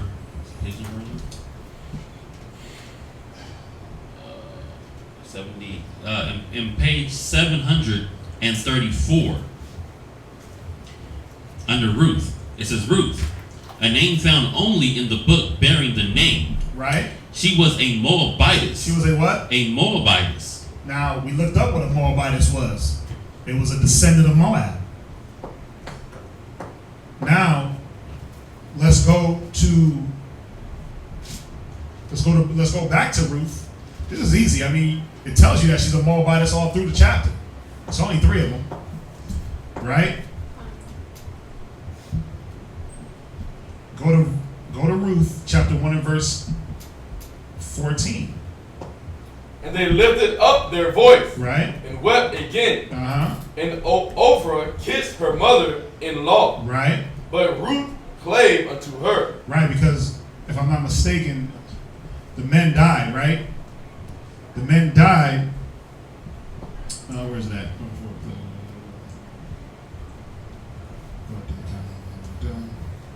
Yeah. And so they were left without husbands. So she told them basically, she was telling Ruth and these other women to leave. And they were like, nah, we don't want to leave. We're going to cleave unto Ruth. It said Ruth clave unto the mother-in-law. Go ahead. And she said, behold, thy sister-in-law is gone back unto her people. Wait, her sister-in-law went where? Unto her people. Go ahead. So her people was the people of Moab. Read on. And unto her gods. And unto her what? Gods. Because Moab had their own gods. Read. Return thou after thy sister-in-law. You see, so she was telling her, go back to your sister-in-law. Remember, her sister-in-law was Ophrah. Ophrah. They were sister-in-law because they married 2 brothers. So she said that your sister-in-law went back to your gods, went back to your country. Go ahead. Now, what did Ruth say? And Ruth said, entreat me not to leave thee, or to return from following after thee. Right. For whither thou goest, I will go. And Ruth was like, nah, man, I want to follow you. And not just you, but what? Read on. And where thou lodgest, I will lodge. Right. Thy people shall be my people. Wait, but I thought she was an Israelite. Read it again. Thy people shall be my people. It should be what? My people. See, Ruth said, your people are going to be my people. Because they weren't already. What else? And thy God, my God. Right, because she was a woman of Moab. They had different gods and different people. I mean, what else is there? It tells you right here, thus saith the Most High. Thus he that believeth on me, as the scripture had said. We don't got to go nowhere else. And then you got to ask yourself, okay, you want to dig deep and go all into it? What is it going to profit you? What is the endless genealogies going to profit that Ruth was a Moabite? How does that save it? How does that save our people? Knowing that, hey, I know you got problems with your wife, family. I know you got problems in your head. I know you got problems with pride. But Ruth was a Moabite. No, Ruth was an Israelite. Like, how does that help? Does it help? Did any of that even help any of y'all right now? What y'all dealing with? Con. That's why the Bible says knowledge puffeth up. It's just knowledge. Knowledge puffeth up, but charity edify. The charity is the love, the peace, the joy, those things. Knowledge puff men up, man. Be puffing up these menses. Why? Because they want to sound like something. We just stick to the Bible, man, and make it simple. Remember the simplicity that's in Christ. Because then when you start trying to dive into these endless genealogies and you got to look this up and go into that, bro, you're going to start getting swayed all the way into a whole other teachings and books. That's what it's going to turn into. Don't be beguiled. How Eve was beguiled by the serpent. Don't get tossed around with strange doctrines and diverse and strange doctrines, man. We got to be rooted. It said rooted up in Christ and built up, that we may abound. Brothers don't be rooted because they're digging up and trying to get different doctrine from different sources. Y'all get that? You want that in Timothy's? What does it say?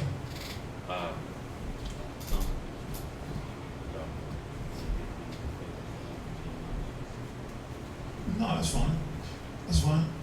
Well, no, you can go. I mean, you can go there. Yeah, go there. Go to 1 Timothy. 1 Timothy chapter 1 and start at verse 3. Because this is not a new thing. Paul was dealing with this back in the day. This is not a new occurrence in the world on earth. It's like Solomon said, there's nothing new under the sun. So Paul was dealing with the same thing. Doctrines being changed, people flipping the script, people adding to the scripts, dealing with heresies, dealing with brothers puffed up trying to get vainglory. Oh yeah, it's people trying to make a name for themselves. Look, because I found some secret wisdom in history. Right. Because look, I studied, and I went deep into the catacombs, and I figured it out. Watch me work. Watch me flip through all these pages and look smart. Like, come on, man. Just stick with the book. Cons. Seek ye out of the book of the Lord and read. None shall want her mate. None of these shall fail. Cons. Let's make it simple for ourselves, man. It's hard enough trying to get the simple things down. That's hard enough. Cons. And then we make it hard. Yeah. Ruth 4 and 10 says she was a Moabitess. Ruth 2 and 2 says she's a Moabitess. Why would it keep echoing that sentiment if she wasn't? That's why the scriptures say, let the word of the Most High be true and every man a liar. I don't care what research they come with, that's what it says. Until Yahushua come and say, hey, yep, she was Israelite. I'm rolling with what the Bible says. Right? What you got? Go ahead, and then we can get in the class. Go ahead, read that. 1 Timothy chapter 1, verse 3. As I besought thee to abide still at Ephesus. Hello. As I besought thee to abide still at Ephesus, when I went into Macedonia, that thou mightest charge some, that they teach no other doctrine. Yeah, that they teach no other doctrine. We're not diving into the fictitious books, not diving into the comic books, not diving into he say, she say, but what the scriptures say, what the doctrine that was laid down through the spirit of Yahushua HaMashiach throughout all the generations, and that we got compiled, that we call the Bible right here. No other doctrine. Go ahead. Verse 4. Neither give heed to fables and endless genealogies. That's exactly what Qualitazar was talking about. That's the scripture he was quoting. Not giving heed to these endless genealogies. Bro, you keep going back and back and back and back and back and back and back and back and back. There's no end. Brothers be caught up in Ruth genealogy and don't even know their own daddy. God. You don't even know you can't even trace your roots back 2 generations, but we worried about Ruth? God. Come on, man. It don't make sense. It just, I know I'm talking crap. I know I'm clowning a little bit, but y'all gotta see that it don't make sense for us to be wanting to. It's good to understand the information and know what we're reading. Right. But when it has to start being changed, then you gotta dig so deep and research so much just to change something. That's where it becomes off. Right. Those genealogies, endless, that they say they gender strife. Right. Watch. Read on. Which ministers question. It's ministering questions. Questions that's not edifying or enhancing your spirit, not helping you get right, not helping Israel get right, but it's just ministering questions that just start leading you out into the quasars. Ain't nothing in the quasars. You need to stay grounded down to earth. The simplicity in Christ. Read on. Rather than godly edifying which is in faith, so do. Yeah, we're supposed to edify godly. You know, like the scripture says, if any man speaketh, let him speak at the oracles of the Most High. You know, and that's it. That's all I wanted to bring out on that. Just saying, we're not trying to get into the endless genealogies. Let's just go with the scripture say. and leave it at that. Come? Right. All right. Let's get into this class, man. I think it's a good one. Little something. What did we title this? What did I tell her? Damn. Basically, I mean, she's gonna have a different title online. I forgot what I told her. Most High process of prosperity. What did I tell you the title? The process of prosperity. Yeah, the process of prosperity. And you know, we always talk about a lot, man, about when you come into the truth and there's a lot of sacrifice and losing and giving up, and you might come in, you, the rib, the children. A couple of years later, it's just you. You're like, whoa, wait a minute, what happened? Where'd the rib and children go? Or you come in, it's you and your rib, and then it's just you. Rib falls off, right? Or a family comes in and the whole family falls off. Or a brother is in it with his rib and the brother falls off and the rib sticks in there. And we look at that as, how do we look at that sometimes? Well, we always look at it as, that person's off, they're garbage, the Most High, he's going to kill them, right? He's going to destroy them. But what we never look at is the person that's joined to that.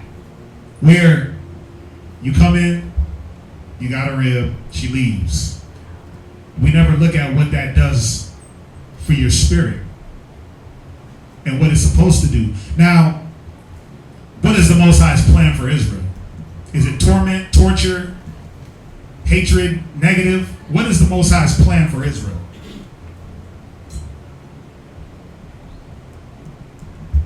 Somebody, man. Anybody. Come on, what is Prosper. it? For us to do what? Prosper. For us to prosper, for us to get the kingdom, right? Now, we look at the things that we go through, and truthfully, how do we look at things that we go through? We always take it what? Be honest. Do we mostly tend to find the joy in loss, or do we look at the negative in loss? Try to look at the positive. We try to, right? We try to silver line it. But most of the time, we look at the joy, or we look at the negative in losing a person or a thing. We always look at the negative, man. And how do I know we look at the negative in it? Because what do we try to do when we're losing something? Say it again, Kim. You try to hold on to things. You try to hold on to that rib that's trying to pull away. You try to hold on to that kid that's 18 years old that's not trying to deal with the truth. You're like, nah, I'm going to strangle you. Stay here. You try to hold on to the car or hold on to the house you try to hold on to things where they're being removed for a reason, but it first starts here. That our thinking is not to the level that it should be. Go to Isaiah. Go to Isaiah. Now I just want y'all to think, man, and Isaiah 55 and 8. And just think about it. What is it that you done lost in the truth? Or just even before the truth. What is it that you done lost and you trying to desperately hang on to? And as we go through, we'll see that it wasn't all bad. Isaiah 55 and 8. Come. Who got it? Read. Isaiah chapter 55, verse 8. Read. For my thoughts are not your thoughts. The first thing we got to establish is that our thoughts ain't the Most High's thoughts and vice versa. Go ahead. Neither are your ways my ways. Neither are your ways of doing things the way I do things. Now, obviously the Most High gave us his ways, right? He gave us laws, statutes, and commandments to be in the same mind as him. But what about the things on the back end that you can't see? What about the way that processes are executed on the back, in the spiritual realm? That's what we're dealing with here. What about the way things are carried out in the spirit? That's what it's talking about, because he gave us his process. Most High gave us his way that he wants us to do things in accordance to him. But there are just some things that are out of our ballpark, out of our reach, out of our even frame of mind to grasp how would I handle this. So the Most High is establishing. He said, my thoughts ain't your thoughts, my ways ain't your ways. Go ahead. So, saith the Most High. Right. For as the heavens are higher than the earth. Read. So are my ways higher than your ways. You see that? Because I'm in the spirit. We still look at things carnal. Go ahead. And my thoughts than your thoughts. Read. For as the rain cometh down, and the snow from heaven, right, and returneth not thither, but where watereth the earth, right, and maketh it bring forth and bud, that it may give seed to the sower, right, go ahead, and bread to the eater. Read. So shall my word be that goeth forth out of my mouth. Right. So he said, the same way it rains and snows, and it waters the earth and it lets the seeds grow and gives bread to the eater, the same way my word is going to go out and do what? Go ahead. It shall not return unto me void. Read. But it shall accomplish. It shall do what? Accomplish. This is very important. Read on. That which I please. See, now, what is the Most High pleased in? He said his word is going to go out and accomplish what it pleases in him. So if it's vengeance, it's going to accomplish that. We know that, right? There be spirits that are created for vengeance. We're not dealing with that right now. We're dealing with the Most High's process on Israel prospering. So he said the same way my word goes out, the same way it rains and snows and something is yielded from that, something grows, the same way my word is going to go out and something's going to grow. Read on. And it shall prosper. And it shall do what? Prosper. See, whenever the word hits, it's going to do what? Prosper. Now, the word be hitting in so many different ways. It's like, damn, how can I prosper from this? How can I prosper from a chastisement? How can I prosper from loss? How can I prosper from Paul saying, count all things as done? And how can I prosper from forsaking mother, father, sister, daughter, and following the word? How do I prosper from that? Because remember, you're thinking like that because your thoughts ain't my thoughts, your ways ain't my ways. Go ahead. And the thing whereto I sent it. You see that? Whatever I send the word into is going to prosper. That's the Most High's thought process towards us. Read on. For ye shall go out with joy. Wait, what's going to happen? Go out with joy. Because it was about the Most High giving us what? Joy. Go ahead. And be led forth with peace. Wait, what else? Led forth with peace. Go ahead. The mountains and the hills shall break forth. Go ahead. Before you into singing. Read. And all the trees of the field shall clap their hands. Right. So, you know, when you read this, it's supposed to put you in a state of mind of, wait a minute. The Most High literally wants something great for me. He literally wants something great for my children. He wants something great for my family. He wants something great for the nation. But there has to be a process on the back end, because if he wanted something so great for us, why are we in captivity? What is captivity supposed to do to us? Think about it. What great is going to come from us dying in the streets? What great is coming from us eating bad, drinking bad water, breathing bad air? What great comes from us striving to follow laws, statutes, and commandments that half our people are breaking and dying? What great comes from that? Well, the Most High said that we was going to have joy and peace, right? He said just like it rains, just like it snows, whenever that word hits, there's going to be joy, peace. There's going to be singing the trees and the mountains was going to rejoice, right? So now, think about it, man. I want y'all to think. It was about prosperity from the jump. From there, go to Psalms 40 and verse 5. The plan that the Most High got for us is greater than we could even imagine. Because we look at the things we go through on a daily and we're like, man, what the hell? What the hell's going on here? Why I keep catching hell? Why does Satan and his damn minions keep messing with me? Yahweh, protect me. Yahweh, remove negative, remove evil. Because ain't that what we pray? Yes, remove negative, remove evil, remove malicious thinking, malicious people. Right? We pray for that. We beg the Most High. Hear us. Yahweh, Baruch Hashem, Aitah. Do it, Yahweh. You said you would. Remove them. Right? But see, if you're thinking on a microcosm type of shrunken down, pinpoint type of thinking, all you're thinking about is the nations. And if you're not looking circumspect at the people around you, you're not realizing that evil, that negative, that comes from the ones that are next to us. Right? So, read Psalms 40 and verse 5. Psalms 40 verse 5. Right? Many, O Yahweh, my power, are thy wonderful works which thou hast done. There's many wonderful works that the Most High have done towards Israel that you will never, ever, ever, you'll never see them. Because there's so many things happening on the spiritual end that it don't even matter, man. Just know that the process is happening for us. And I'm going to get there. I don't want to jump, but go ahead. And thy thoughts, which are to us word. To us word, go ahead. They cannot be reckoned up in order unto thee. Come on.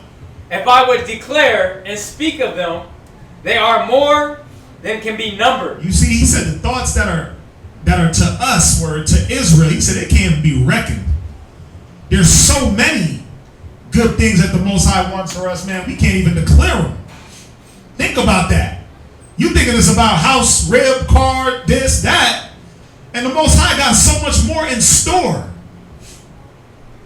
He got so much more in store that you can't fathom. Go to Zechariah 8:14. And you need to come in. Oh, no. If I can get one. Well, nah. Okay. You can't get one yet. Okay. No. But you gonna get my? You gonna steal my scripture? Oh, you Muslim Solomon? Oh, you. No, you can get it. Get it after. Yeah, look. Well, no. Wait, which one you want? Three, two.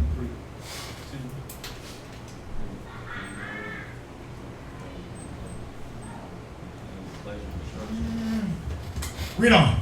Zechariah 4:13. Zechariah 4:13. And he answered me and said, Let me see why you don't need to go there. Go ahead. Knowest thou not Right? what these be? Right? No, Zechariah 8:14. So I get 8:14. Yeah. Zechariah 8:14. You know, another class, man, to remind us that the struggle, through much tribulation you shall enter into the kingdom. But the Most High is not all about tribulation. He's not all about suffering and loss. And if he is, the loss ain't always a loss. Go ahead. Zechariah 8, verse 14. Right? Thus saith the Most High of hosts. Read. As I thought to punish you, when your fathers provoked me to wrath. Because that was the thought. I'm going to whoop these dudes into shape. Go ahead. Saith the Most High of hosts. And I repented not. So when I thought to punish you and I didn't change from that, check this out. Read. So again, have I thought in these days to do well unto Jerusalem. To do what? To do well unto Jerusalem. He said, just like I thought to punish you and not to repent, is the same way I think well unto you. Go ahead. And to the house of Judah. Read. Fear ye not. What? Fear ye not. So when you're going through that trial, man, when things is being pulled away from you and you're trying to grab on, stop grabbing. Sometimes you got to release. Because, I mean, if you want to be real, what can you change? A person's mind? Hell nah. You can't change what the Most High got going on. You can't affect it. All you can do is just go through the process, man. Go with the flow. Right? Go to Jeremiah 29 and verse 11. One of my favorite scriptures. I pull it a lot. Jeremiah 29 and verse 11. If you didn't know this was one of my favorites, this is it. Jeremiah 29 and verse 11. God. Jeremiah 29 verse 11. Go ahead. For I know the thoughts that I think toward you. See, and remember, the Most High's thinking is higher than our thinking. He said, I know how I think towards you. we don't even think right towards our own selves. Because we think it's all hell and destruction, and we got to get beat down to learn, and it's all losing and suffering and sacrifice, and man, we're never going to get it. But the Most High said, I know the thoughts that I think towards you. And what are they? Saith the Most High. Go ahead. Thoughts of peace. Thoughts of what? Peace. It's all about peace, man. That's what the Most High wants us to have. Through all the turmoil, He wants us to have peace. But how do you get peace is the question. How do I get peace if my rib is disgruntled and really don't want to be here? How do we get peace if a brother is here and he's a Cancer? How does peace come about? How do you get it? How do you get peace if we're not in the same mind and same judgment? Go ahead, read. Rhetoricals, read. And not of evil. And not of evil. How is it that if I'm around evil, you got to ask yourself, why do we pray to remove evil from us? Well, because where good is, evil is also present. That's why. So we have to pray to the Most High to remove the evil, but there's a process of the way He does it. Go ahead. To give you an expected end. The expected end we know is to take the kingdom. That expected end is to prosper. Go to 1 Corinthians 2 and verse 9. But see, this is the problem. This is the problem. The Most High wants peace and no evil for us. Y'all know that, right? It says it. The Most High wants peace for us, but do you want peace for yourself? Do you want to be joined to evil all the days of your life? Because you already had that out there. You know what the problem was? You didn't know that you had it. You didn't know you was attached to evil, negative, because you were kind of rolling in that same manner. Now the Most High has enlightened your eyes, and showing you that can two walk together, at least they be in agreement. Speak the same things, that I want peace for your life. Read that, 1 Corinthians 2 and verse 9. 1 Corinthians chapter 2, verse 9. But as it is written, eye hath not seen. Go ahead. Nor ear heard. Neither have entered into the heart of man. Right. The things which the Most High hath prepared for them that love Him. Hey, y'all better wake up. It says, ear has not heard, or eye has not seen. It says it has not even entered into your thoughts. The things that the Most High God prepared for us, for the ones that love Him, for the ones that do His will. Because why? My thoughts are not your thoughts. My ways are not your ways. We want to live mediocre. We want to live just base level. The Most High got something greater, man. He got something greater for us, but you have to be willing to go through. I'm going to keep saying it. You got to be willing to go through His process, His ways, not the way you want it. Because the way we want it, that's where the hurt, that's where the pain, that's where the confusion, that's where the misconceptions, that's where all that comes from. Because we don't get it, man. We don't know how to judge, really. Go to Isaiah 64 and verse 4. Can I get my light skin? Yeah, get it right after this one. 1 Corinthians 2 and 9 said, but it was written. Now, Corinthians is in the New Testament. Where was this written at? Well, this was written back in the time of Isaiah, man. Isaiah knew this. The time of the Babylonians, Isaiah knew. Go ahead.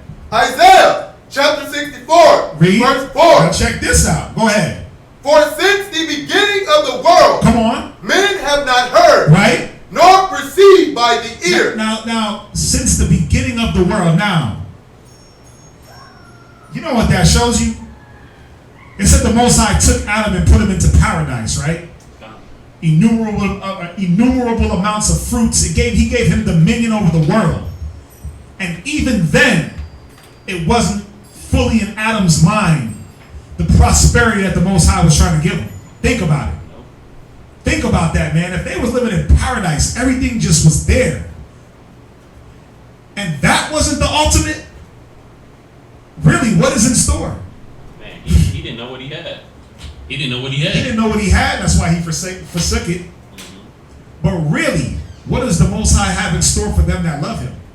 If from the beginning, Adam didn't even know. Y'all got to see this. Go ahead, read on.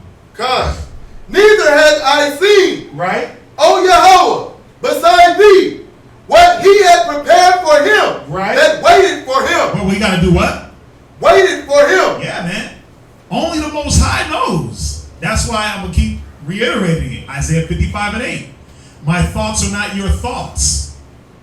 See, we can get to the thinking of the Most High, and it's simple. Wait on me. Follow me. Keep my commandments. Let me defend you. Let me work for you. Be patient. Right? Where were you going to go? Isaiah chapter 46 and verse 9.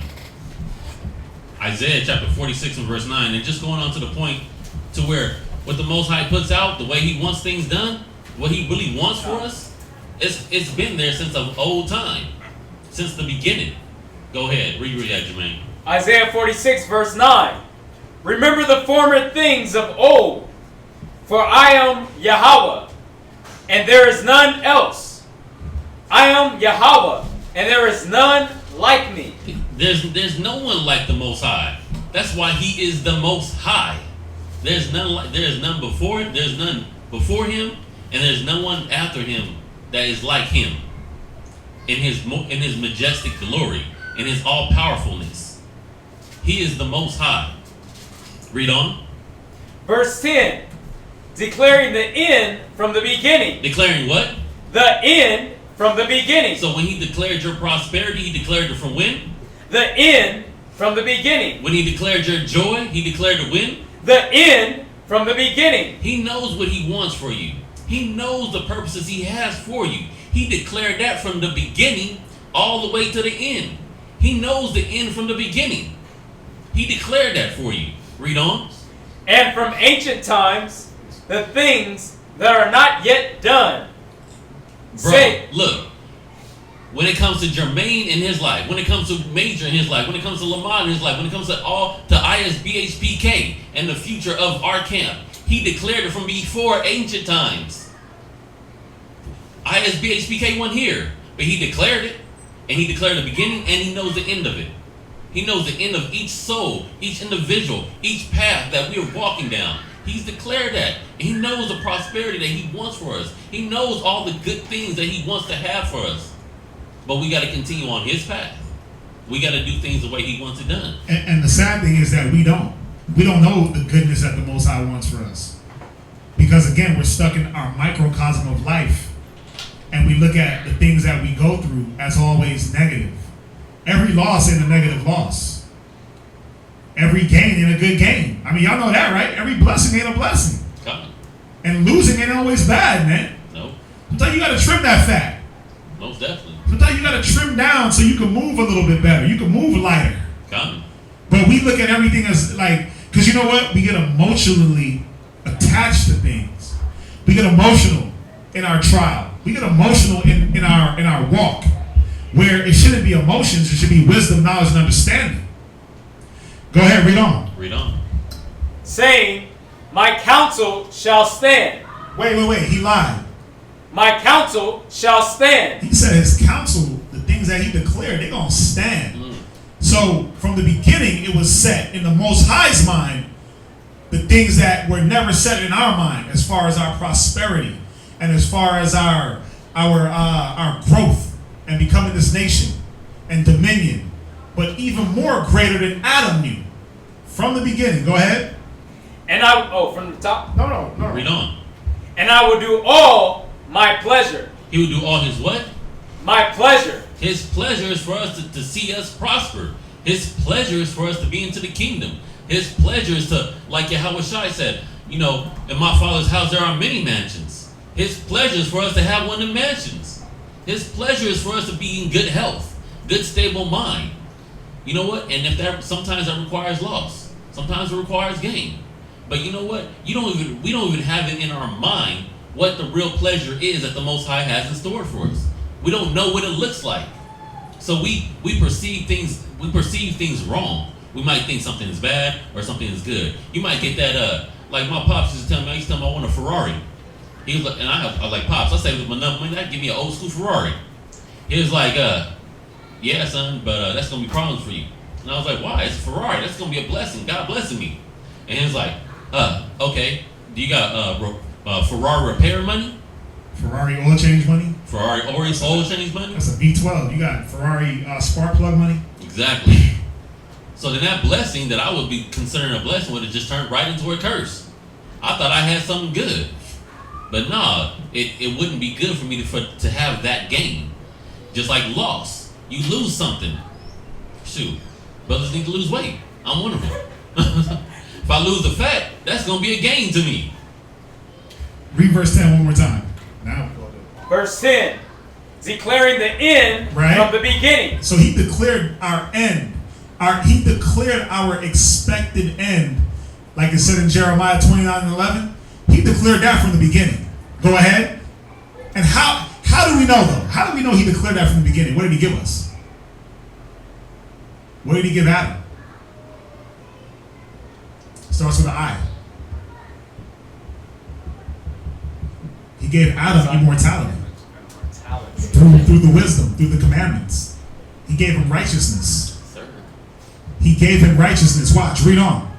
And from ancient times, the things that are not yet done. Go ahead. Saying, my counsel shall stand. And that's the problem, man. These things that have been set up since the ancient days, you know what our problem is? We get impatient.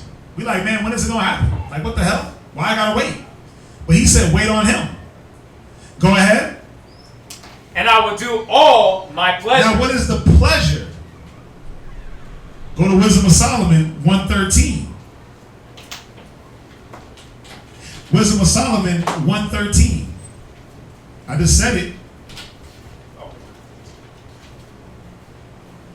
This is one of the very many pleasures of the Most High. Read. Wisdom of Solomon chapter 1 verse 13. Go ahead. For Yahweh made not death. Go ahead. Neither have the pleasure in the destruction of the living. So if he don't have pleasure in the destruction of the living, he wants things to live and prosper and grow. That's what the Most High takes pleasure in. Go ahead. For he created all things that they might have their being. You see, he created everything to live, man. That it might have its being. Just be. Just do what you do. If you're a plant, just grow. If you made to be eaten, just eat. If you made to have dominion, have dominion. That's how he created everything. That was what he took joy in. That's what the Most High took pleasure in. Seeing things just having its being. Especially Israel. Go ahead. And the generations of the world were helpful. Were healthful. Meaning there was no death in us, man. See, Adam didn't understand this. This is what Adam didn't get. It wasn't nothing super deep. Adam didn't get that. Wait a minute. You were created immortal. Done. You were given immortality. Don't bring death back to you. Go ahead. And there is no poison of destruction in them. Right. The poison is from all the sin. That wasn't in us, man. Go ahead. Nor the kingdom of death upon the earth. Wait, he called death a kingdom. Most High say he didn't take pleasure in death. He took pleasure in life and things having its being. Watch, read on. Verse 15. How do we know that this is what the Most High wanted, but we know what he gave to Adam, which was righteousness through the commandment. Read. For righteousness is immortal. Yeah, that's what he gave Adam. This is what he's given us. Go from there. Go to. Oh, did we finish? Did we finish Isaiah? Yeah, we finished with Isaiah. Right. Well, one more, just hitting on that immortality. Wisdom of Solomon 2:23. Con. Hold on. Yep. Wisdom of Solomon 2:23. Wisdom of Solomon 2:23. No, read verse 22. Verse 22. Right. As for the mysteries of the Most High, they were what? They knew them not. Read it from the beginning. Verse 22. Uh-huh. As for the mysteries of the Most High. So the things from the beginning were mysteries. All these prosperous things that the Most High wanted for Israel, they were what? Mysteries. Go ahead. Of Yahweh they knew them not. Come on. Neither hope that they for the wages of righteousness. Read it again. Neither hope they for the wages of righteousness. Go ahead. Nor discern a reward for blameless souls. You gotta understand what it's saying, man. Our discernment was so off. We couldn't see the future. We couldn't see far off, man. So what did we do? Got impatient, dipped and dived into everything, thinking that this was going to be prosperity, that this was going to bring us life, where we already had the life. We already had the expected end. We already had the peace and the joy. But we destroyed that, obviously. But he says, for the mysteries of God, they knew them not. Neither hope they for the wages of righteousness. Because we know the wages of sin is death. The wages of righteousness are immortality, like it says in Wisdom of Solomon 1 and 14. 1 and 15. Right? It said, nor discern a reward for blameless souls. Read verse 23. Verse 23. For the Most High created man to be immortal. He did what? Created man to be immortal. Go ahead. And made him to be an image of his own eternity. Right, but again, the problem with us is we can't see far off, man. We don't look for the mysteries. We don't know how to decode what the Most High is doing in the spiritual realm. Because we look at things the wrong way. Go to Proverbs. Go to Proverbs 14:16. Because again, we'll have things around us and not looking circumspect. We'll have people around us in the forms of what? In the form of your rib, in the form of a brother, in the form of a sister, in the form of your kids, in the form of an Israelite. They'll be there right next to you doing what? Doing the work, right? But are they doing it wholeheartedly? Some of us aren't. Some of them aren't. Are they evil? They got evil intentions. Some do. But we're not able to, we don't always, I don't want to say we're not able to, because we are able to. But we don't look at things on a spiritual level. We look at things on an emotional level. Well, that's my rib. She can't be evil. Well, that's a brother. He's there working with me. There's no way. Well, you can't discern that man's heart. You can't dive into that man's soul and know his intentions. His intentions get shown through what? His actions. Through his actions, but through time. Just like Judas, 3 years running, no apostle knew that Judas was going to hand over Christ. None of the apostles knew that. When Yahushua said, the one that dippeth and soppeth with me, he's going to give me up, they all looked at each other because they was all dipping and sopping. It was all eating. They looked like, wait a minute, who is it going to be? Is it you? Because it damn sure ain't me. They didn't know. They didn't know Judas's intentions. His works, why? Because his works matched up with all their works. But his actual intention was different. There were signs though, right? Like as far as they didn't know. There were signs, but they didn't pick up on them. Right. Money was missing. He was a little bit covetous. Signs were there, but again, they weren't looking at things circumspectly. They weren't looking like, wait a minute, that don't make sense. They were just like, that's a brother, he with us, we rolling. Like, that's how we all do it, right? There's nothing wrong with that. You're trying to have a pure outlook and give everybody the benefit of the doubt. You look at your rib, you're not like, oh, she's an evil, vindictive, malicious bitch. You're not looking at her like that. You're just like, oh, she got problems, just like me. And she's here, so she's working her problems out. Right? Until what? She's no longer here. Or the brother is no longer here, then you got to reevaluate. Well, why aren't they here? Why aren't they here? Watch. Read Proverbs 14 and 16. Come.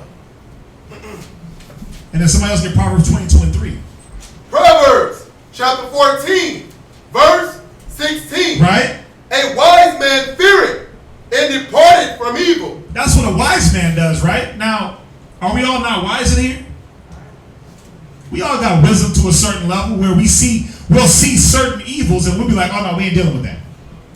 We ain't messing with that because we see like, oh, this person's off. They blatantly smoking weed or they're blatantly combative. I'm not messing with that. But can we see the intention of a man? No. No. Afar off? No. That's why it takes time. That's why the Most High said, y'all gotta bear with me.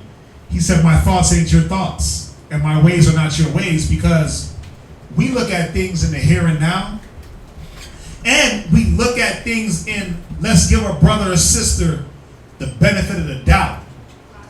We ain't looking like, damn, my rib is really here holding me back. With her contention, with her backbiting, with her murmuring, with her hateful spirit. We ain't looking at that. We're not looking deep into the soul and saying, damn, wait a minute. Well, she's been contentious the whole time she's been here. What is that going to butt into? What does that grow into? We don't look at it, but the Most High does. He's like, wait a minute, no. That ain't going to grow into a damn thing. That ain't going to grow into anything. We're not looking at a brother that's been around 13, 14 years and saying, well, man, there's some breaches in this brother's spirit. And the way he's moving, he's going to stunt the growth of new men. We're just like, well, every brother's got their falls, right? A just man falls 7 times. He get back up. As long as the brother's getting back up from his fall, it's going to be all good. But the Most High is like, no. That man's going to stunt the growth of a new brother that's going to come in a year from now. So what does the Most High do? See, the Most High's wisdom is far above our wisdom, man, when it comes to seeing things in the spirit long term and out there in the future.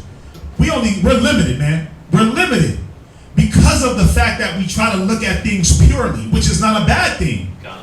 To the pure, all things are pure. So, when you look at a man, you don't want to automatically come up with the negatives like, oh yeah, see, this brother was arguing, so in a year or two from now, he was going to be an arguing ass nigga. No, we look at it like, oh wait a minute, the brother was arguing, he's new, he'll get it. Right? And what happens? Time tells. Time tells, and it either backs up the thought from a year ago, or you're able to see like, oh yeah, the Most High got him out of here because of that contention. But it says a wise man feareth and departeth from evil. But what do we try to do? Truthfully, man, we try to hold on to some evils. Because the evils come in the form of people. The evil come in the form of your rib. The evil will come in the form of a brother, and what do? We try to latch on and, nah, brother, you can't leave, right? Nah, sis, you can't leave. I'm going to change you. I'm going to change you. I'm going to fix you. Right? Or you got to do this. You got to be here. It don't work like that. The Most High, if you don't depart from the evil, guess what he does? He going to purge that from you. Watch, jump from there, go to Proverbs 22 and verse 3. Proverbs 22 verse 3. Go ahead. A prudent man foreseeth the evil. Right? And to what extent can a wise or prudent man foresee evil? Can we look 5 years down the road and predict? Can you look 17 years down the road and be like, damn, in 17 years my rib's going to trip out and dip off. In 20 years she's going to lose her damn mind and no longer want to fight? No. But who can? Most High. He already knows. Especially when you're coming into the truth. You got to look at it from a mind state also of, and brothers and sisters online too, you start getting the knowledge. And what starts to happen? Well, it says those of your household become your foe. They become your enemy. Why? Why? And then what happens to them? See, you don't think about what happens to them for your benefit. You're just thinking about not being with that person. Because you're thinking it's more beneficial to be with them. But guess what? My thoughts ain't your thoughts. My ways ain't your ways. Y'all see that? Our thinking, we gonna get there at some point, but our thinking ain't on the level of the Most High in these critical things. And it can't be, man. Else we be sitting here trying to We'll be sitting here predicting the future of men and women and doing what? Judging incorrectly. Yeah, and condemning. So the process has to be there for us to go through without having to condemn a person or prematurely judge. There's a process set up, right? From there, go to Wisdom of Solomon. I'll let you get this one, 9 and 16. Wisdom of Solomon, 9:16. This is gonna really etch it in your brain.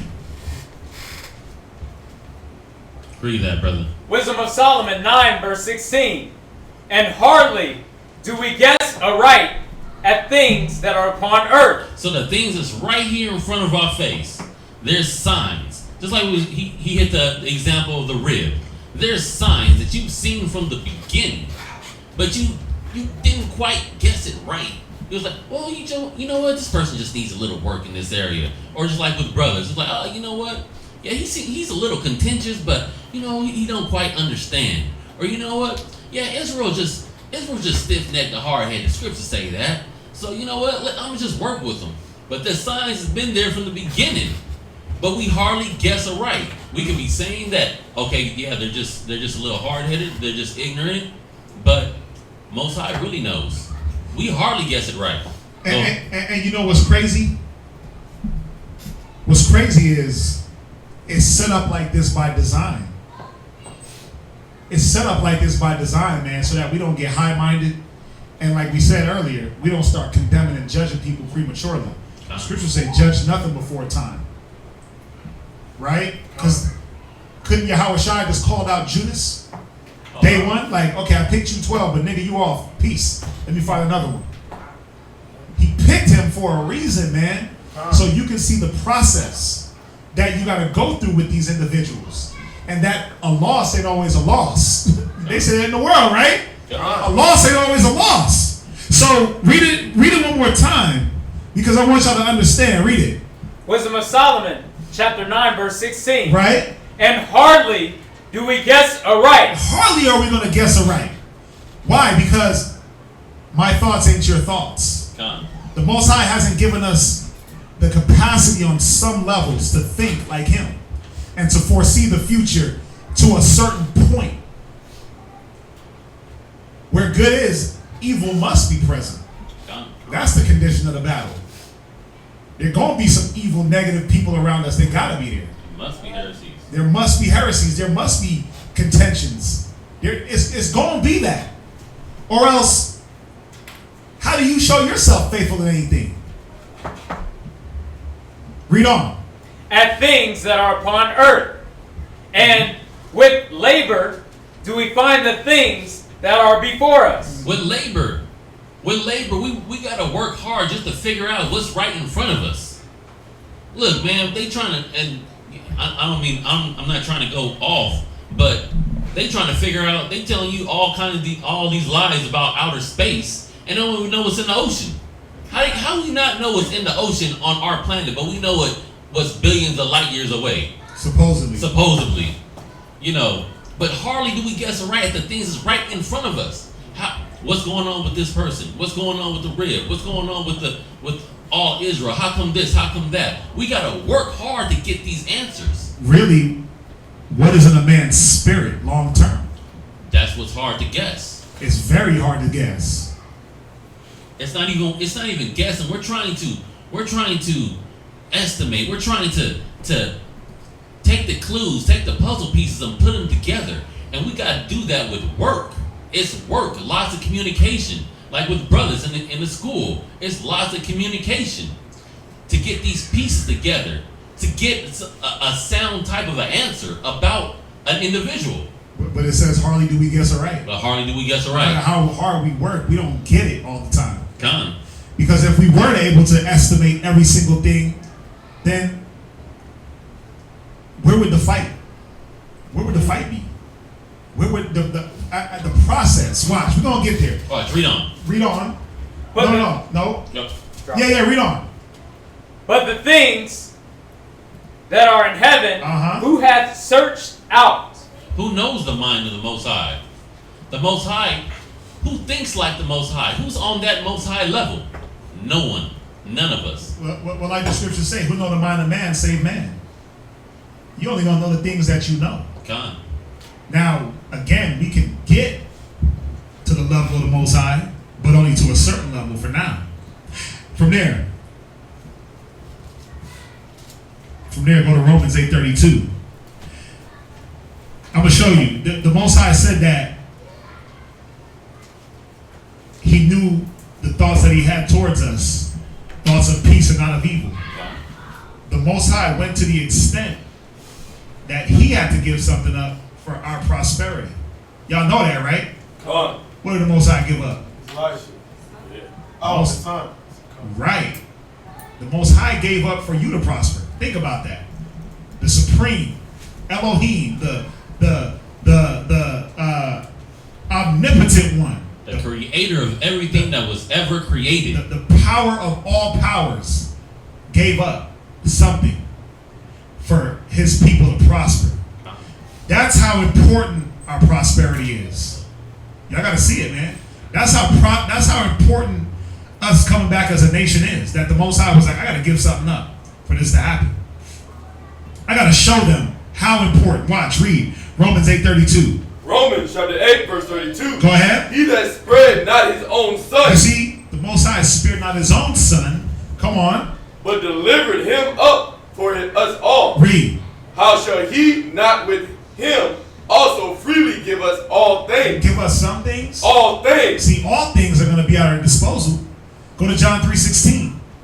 But you got to see that the Most High gave up something for you to obtain this prosperity, peace, love, joy. To obtain the things that you can't even imagine. So that's step one in the process. Read John 3:16. God, St. John chapter 3, verse 16. Go ahead. For God so loved the world Read. that He gave His only begotten Son. You know that world is the world of Israel. That He did what? Gave His only begotten Son. You see that? He gave up one man for millions of people, man. Think about that. One man. Is that even a fair trade? One soul for all these other souls? No. But the Most High, once again, my thoughts are not your thoughts. My ways aren't your ways. Go ahead. That whosoever believeth in Him, right, should not perish. Should not what? Perish. Read. But have everlasting life. There it goes again. That immortality. God. That immortality, man. The things that you think about being immortal. You can't. You can't think about being immortal. You can't put your head around it. All you can think about is what you see in the movies. If I get stabbed and I won't die. I get shot and I won't die. Think about it. Think about being in prime age and strength your whole life. You know why you can't think about it? You don't even know what prime strength is. You don't even know what full strength is and max, full age. You don't even know what that is. In this life. Imagine being like Moses and dying at full strength. Moses died at 120 and said he didn't lose his strength and his eyes didn't dim. Imagine that. You can't, because every day you wake up, you're getting weak. Weaker and weaker. Eyes is getting strained and strained. We can't imagine these things. It's not set in our hearts. Right? Go from there. Ecclesiastes 10:5. So the Most High gave up something for our prosperity, which was Yahweh Shai. So that means He loves our prosperity. He loves for us to prosper. Ecclesiastes 10:5. Ecclesiastes chapter 10, verse 5. Go ahead. In the hand of the Most High is the prosperity of man. Read. And upon the person of the scribe shall He lay His honor. Right, so the prosperity of man is in the hands of the Most High. Nowhere else. He loves to dish it out. Go to Ecclesiastes 11 and verse 14. Ecclesiastes chapter 11, verse 14. Uh-huh. Prosperity and adversity, life and death. Right, so you get prosperity, but you also got to get adversity. To get prosperity, you got to get adversity, and then there's life and death. Go ahead. Poverty and riches come of the Lord. And all these things come from the Most High.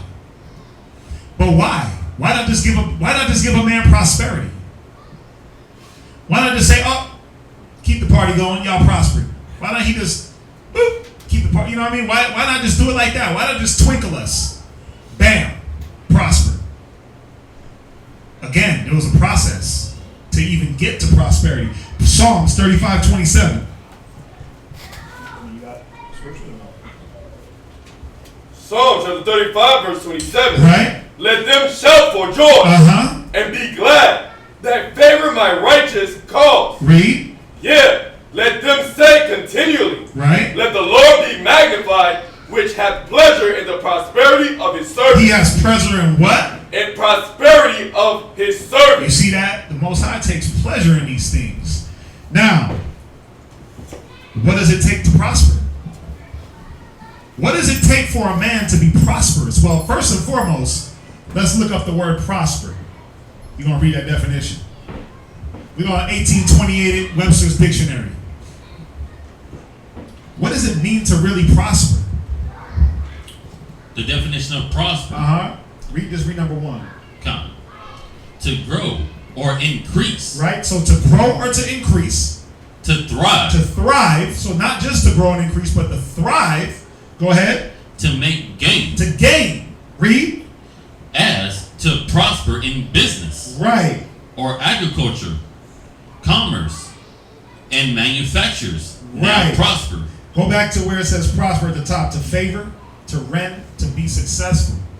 Now, if the Most High said he takes prosperity in the saints,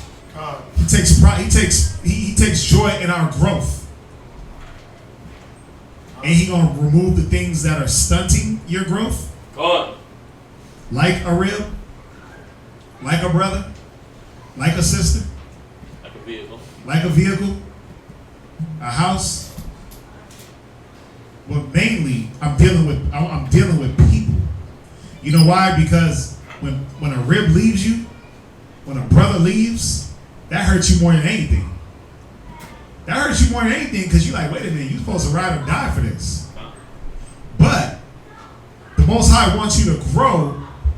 Now, and I want y'all to think about it, man. This is dealing with a righteous mind, a righteous man, a righteous woman, righteous people that are trying to grow, and the Most High is pulling things away from them.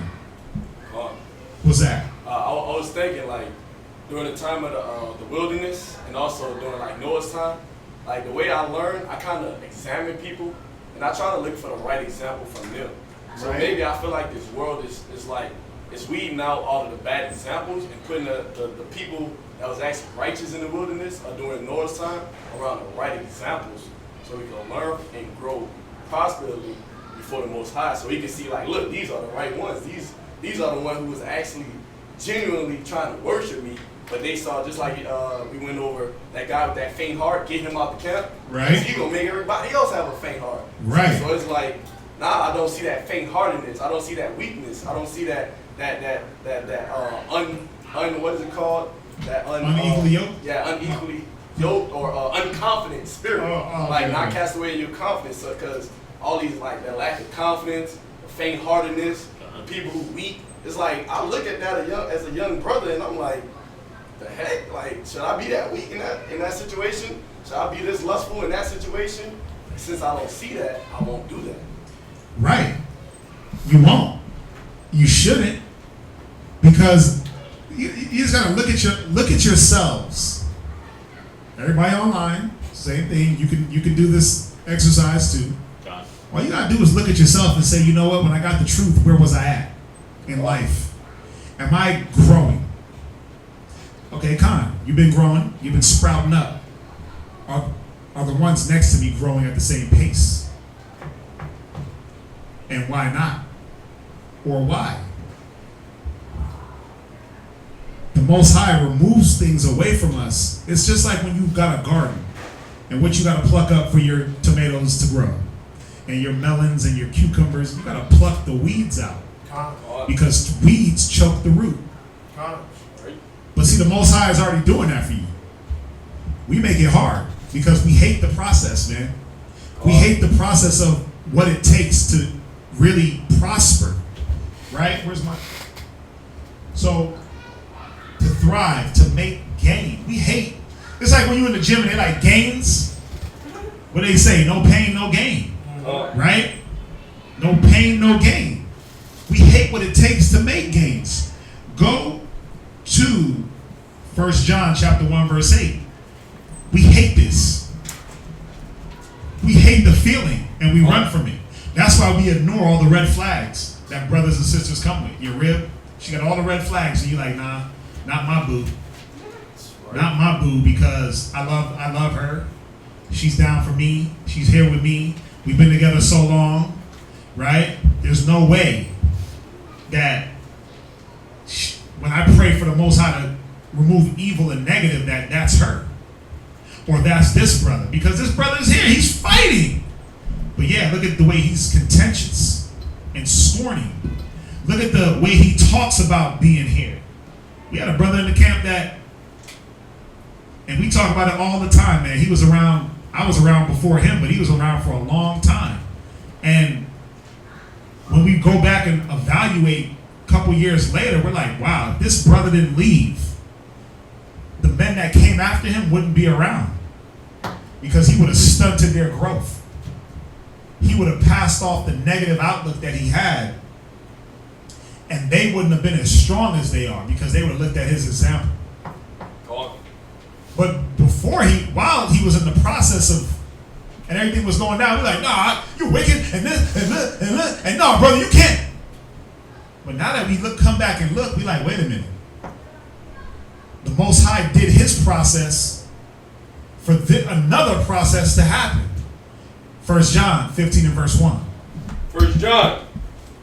1 and 8. 1 John, no, Slakia. St. John 15 and verse 1. St. John 15 and verse 1, my bad. St. John chapter 15 verse 1. I am the true vine. Right. And my Father is the husbandman. So Yahushua is the vine, and the Most High is the what? Husbandman. He's the what? Husbandman. So what does a husbandman do to a vine? What does a husbandman do to a plant, to a tree? What he's supposed to maintain it, right? Now, I had got this plant from Zion before he went out to Virginia, and it was a nice plant, but it was weird the way it was growing. It was growing on one side, and you could tell he had it against a wall, and it was just growing out, and it had a gang of just withered, and like the leaves, they were green, but they were broken up and this and that. So as a husbandman, I was like, wait a minute, this plant's not looking good. So I had to do something to the plant that I know the plant hated. It didn't feel good to the plant. Read on. Every branch in me that beareth not fruit, he taketh away. He does what? Take it away. See, the branches that this plant, this is a nice plant. It got the little white little, it got the white little flowery thing with the bud that shoots up, and they shoot all the way up. But I'm looking at the plant and I'm like, wait a minute. This one's green, but it's all broken. It's cut. So I have to take away some of this plant. Prune, right? I have to prune this plant. And the plant, I know the plant felt it. He hated me. That was a month ago, 2 months ago. But I look at this plant now and I'm like, oh yeah, him doing something. That boy is strong. You can see it. Shooting up. Go ahead. And every branch that beareth fruit, right? He purgeth it. Right. So even the branches that do what? Bear fruit, he purges it. Right, because when a branch bears fruit, what do you got to do for that fruit so it don't spoil? You leave it there for the ants, for the bugs. You leave it there to rot. No, you pluck that off. You purge. So the branches that don't bring forth fruit get purged. The ones that bring forth fruit get purged. But most importantly, who was the husbandman? The Most High. The Most High is the husbandman. He knows what's going to bring forth fruit and what's not. He can tell from all the way from the beginning. He knows what's going to bring forth fruit. So he purges things away from us, and it hurts like a mug. That ish hurts. And when you've been through a process of purging, you're like, hell nah, bruh. I ain't going through this again, B. Hell nah. I'm not dealing with that. Because you over here putting me through things that I don't like. It don't feel good. But there's no escaping the purge. Go ahead. That it may bring forth more fruit. Because the point is for it to bring forth more fruit. My little plant that I pruned, snipped them, made sure I did it right at an angle. You want to do it at an angle so it don't build up fluid and it makes the plant start to rot. You know, I love my plants, man. I used to have that green thumb, man. But you prune at an angle so that way when the water, there's moisture that comes out, it leaks back down. So those branches that you prune can literally just die of itself because they're already literally dead. They'll die of itself, but then this plant, the natural thing of a plant is to come back 100 times stronger. That's the natural process of pruning or purging. Is for something to be 100% stronger. For it to prosper. Read on. Now you are clean through the word which I have spoken unto you. Go ahead. Abide in me and I in you. Right, read. As the branch cannot bear fruit of itself. Go ahead. Except it abide in the vine. Right, come on. No more can ye except ye abide in me. Right. I am the vine. Uh-huh. Ye are the branches. So Yahweh Shai is the vine. We're the branches. Yahweh is the husbandman.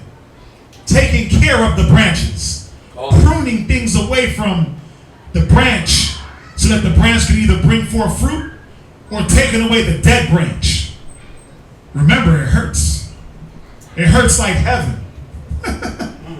Go ahead. He that abideth in me, right, and I in him, the same bringeth forth much fruit. Right, go ahead. For without me ye cannot do nothing. Right. Read verse 6. If a man abide not in me, he is cast forth as a branch. So the whole time you getting purged, you got to abide in what? The whole time there's loss and things are being taken away from you. He said you got to abide in me. Why? Because that's where the strength comes. That's where the strength comes from losing. Going through a loss, going through that purge. Watch, the definition of purge. What you got? Purge. To cleanse. To do what? To cleanse. Because whatever is being purged is filthy. Go ahead. Or purify by separating. See, but that separation process, man, ooh. That separation process be putting bros and sisters through it. That loss, man, not my boo. No, not that bro. Come on, man. He was strong. But was he? Or was he a cancer waiting to explode? You know, if you don't prune those dead branches, what happens is the rest of the tree starts to rot. Go ahead. What else? And carrying off whatever is impure. Whatever is what? Impure. So now ask yourself this. If people are being purged away from you, is it a bad thing? The Most High is taking away the impurities, the things that are going to taint you down the line or that are stopping you from reaching maximum level growth. This is how we got to look at things, man. It's not always, we can't always look at people like they're just wicked as hell because they don't want to be around. We got to look at what is the Most High really doing for us. If we got to expect them to prosper and to grow, and he's pulling things away, the Most High is giving you really what you want. Because you pray to Yahweh. Yahweh, bless me. Yahweh, please. Remove this, remove that. Bring this, bring this.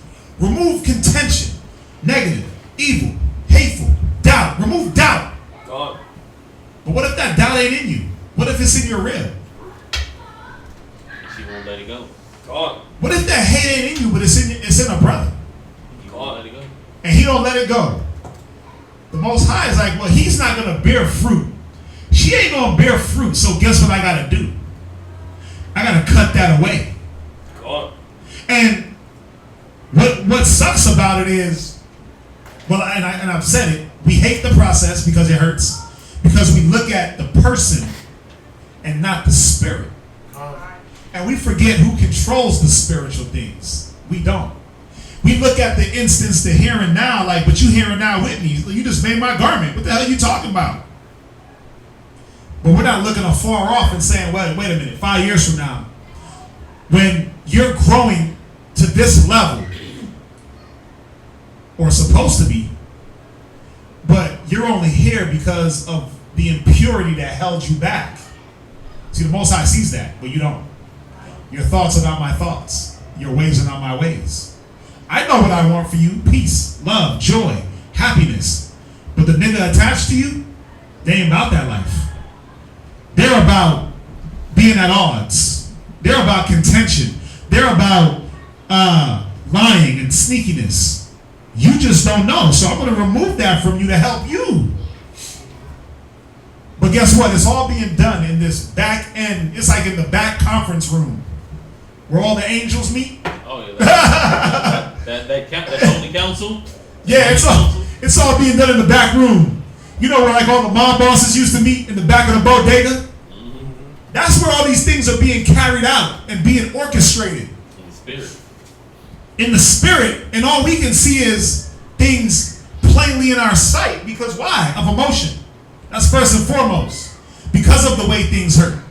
Because of the way things feel. That's all we can see. What else you got for purge? 2, to clear from guilt or moral defilement. Right. As to purge one of guilt or crime. Go to number 4. Number 4, to remove what is offensive. Offensive to who? Because this person might not be offensive to you. But see, they're offensive to the Most High. And the offense might not be right now. But the Most High sees far off. You're just looking at, oh, that's my rib, that's a brother, that's a sister. They're here with me, they're doing what I'm doing. So what's the problem? Where's the offense? Well, the offense is deep down in this person's spirit.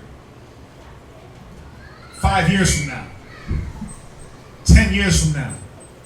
And the Most High is like, well, in order for you to prosper, Jermaine, I got to purge that. In order for you to prosper, Lamont, I got to purge that person. I'm not dealing with cars and houses, man. F that. I'm dealing with people. Forget that, man. I'm talking about people. What else? To sweep away impurities. Read number 5. To clarify. See, the Most High is trying to bring you clarity, man. He's trying to bring you clarity in your walk. From there, finish up John. St. John chapter 15, verse 6. Right. If a man abide in me, he is cast forth as a branch. Right. And is withered. Right. And men gather them and cast them into the fire. Right. And they are burned. If ye abide in me, and my words abide in you. Now he said in the beginning, remember he said wherever I send my word into, it was going to do what? It's going to prosper. Go ahead. If ye abide in me, right, and my word abide in you, and my word abide in you, then what's going to happen? Read on. Ye shall ask what ye will. Read. And it shall be done unto you. You shall what? It shall be done unto you. He said if you abide in me, but my word in you, whatever you want, if you ask it, it's going to be done. Now, again, Yahweh, remove evil, negative, faint-heartedness, remove these things. Well, if you're abiding in the word and you ask for these things, that's what's happening. Most High is working for you. Most High is working for us, man. He's moving the things that we hold on to that are not good for us. From there,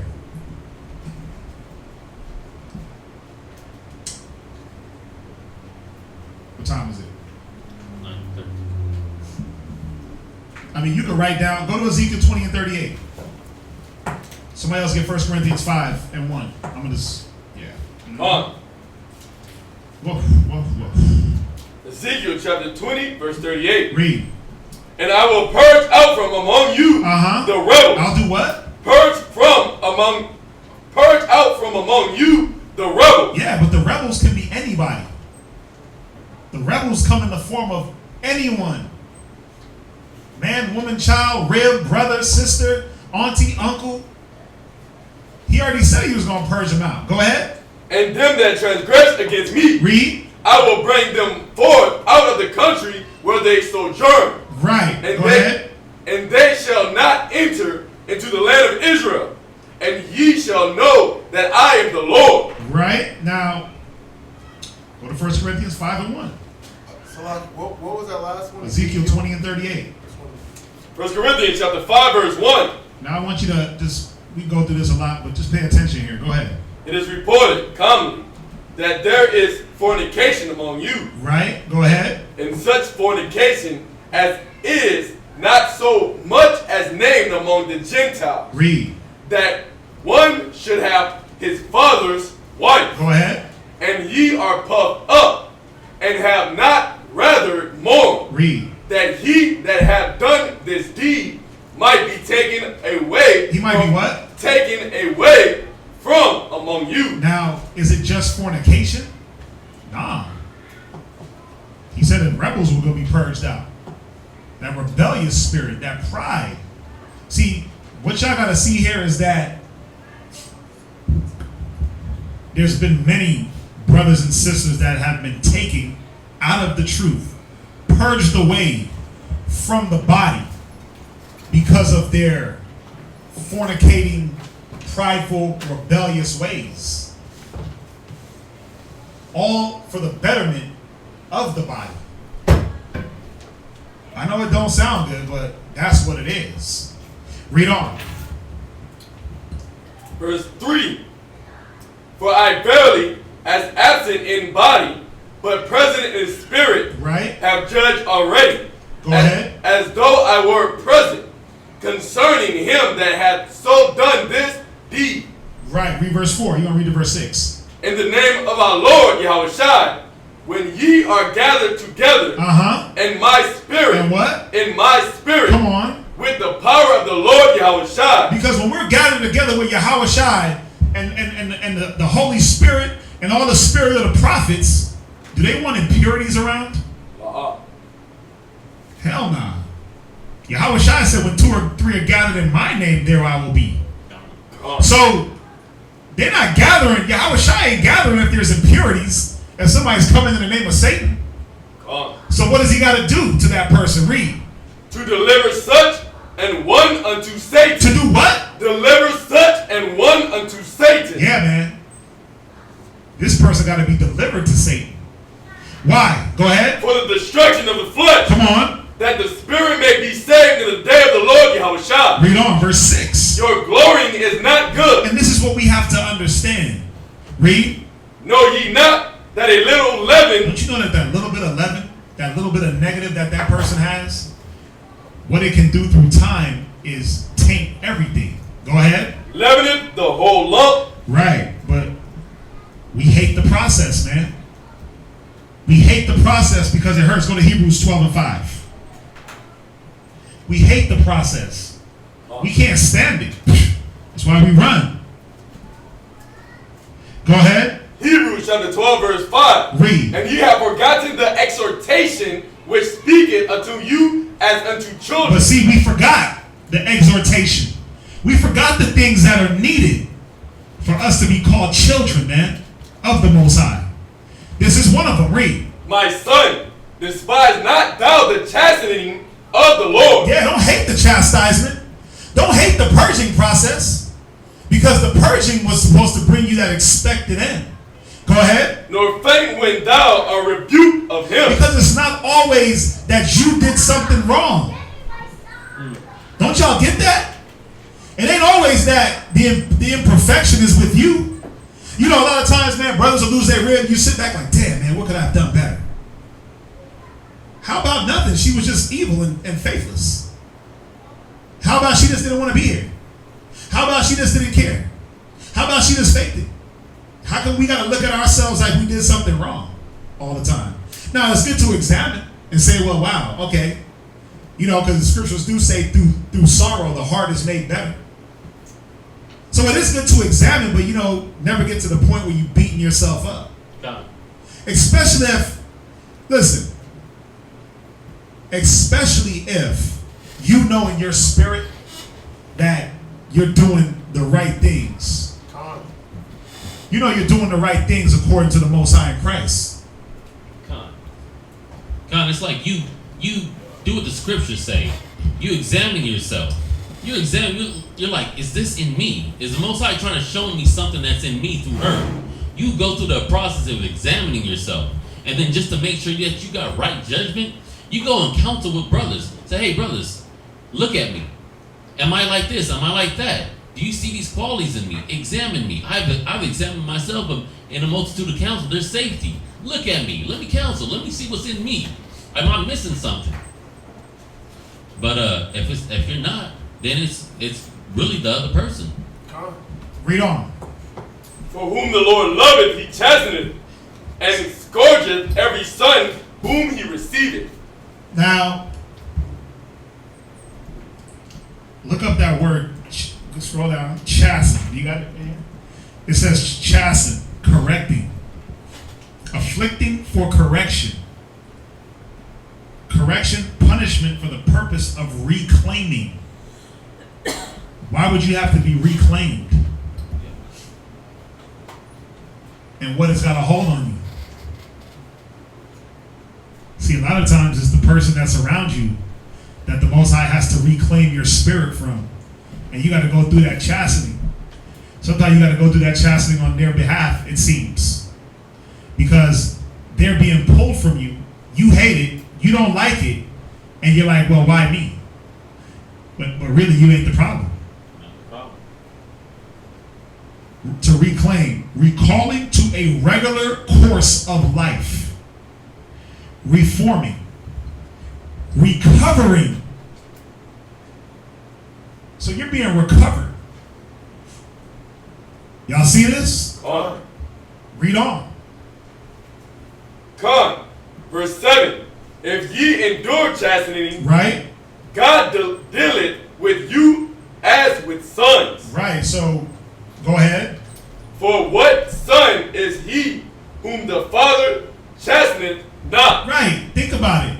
Think about it. For y'all that got kids in here, don't you remove evil things from your children?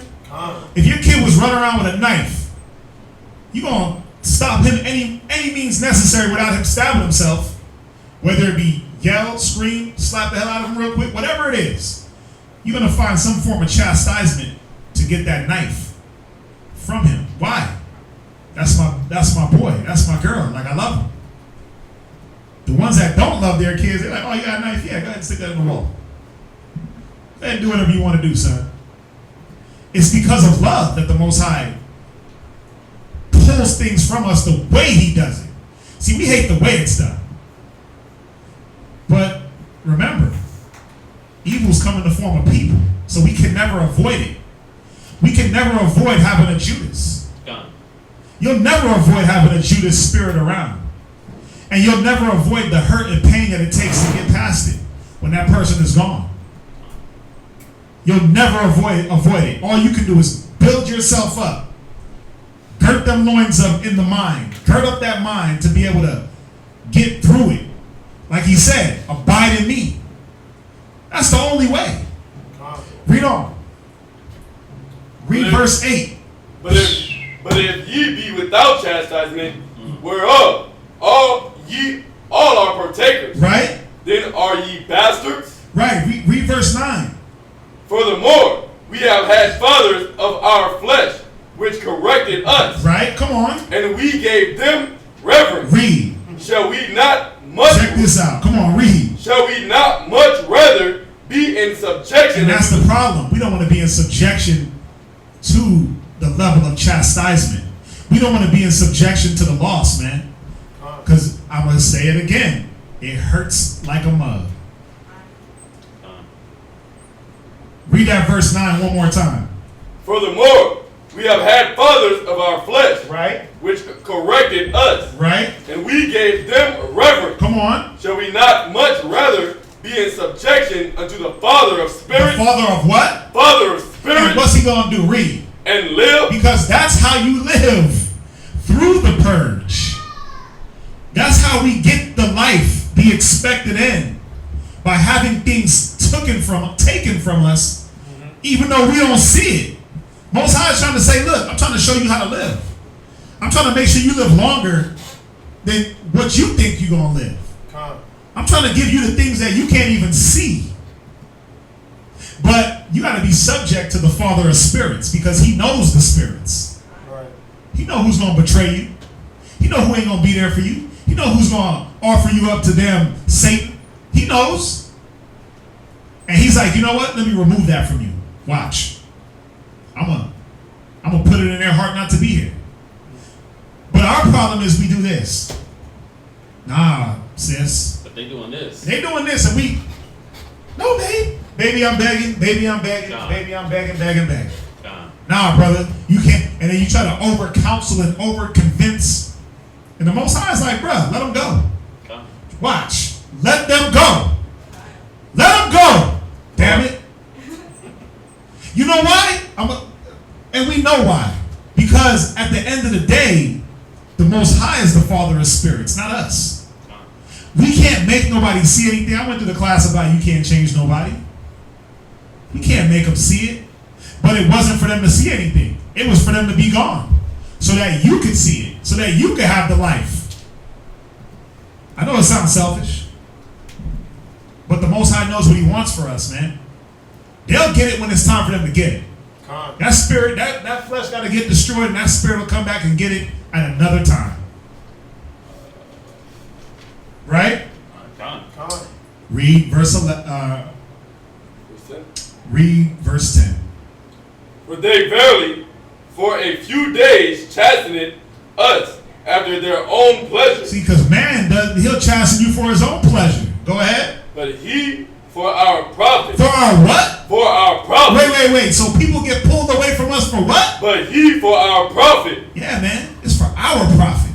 For our growth. That purge is for our growth, man. Read on. That we might be partakers of his holiness. Because he don't want no filthy thing with us.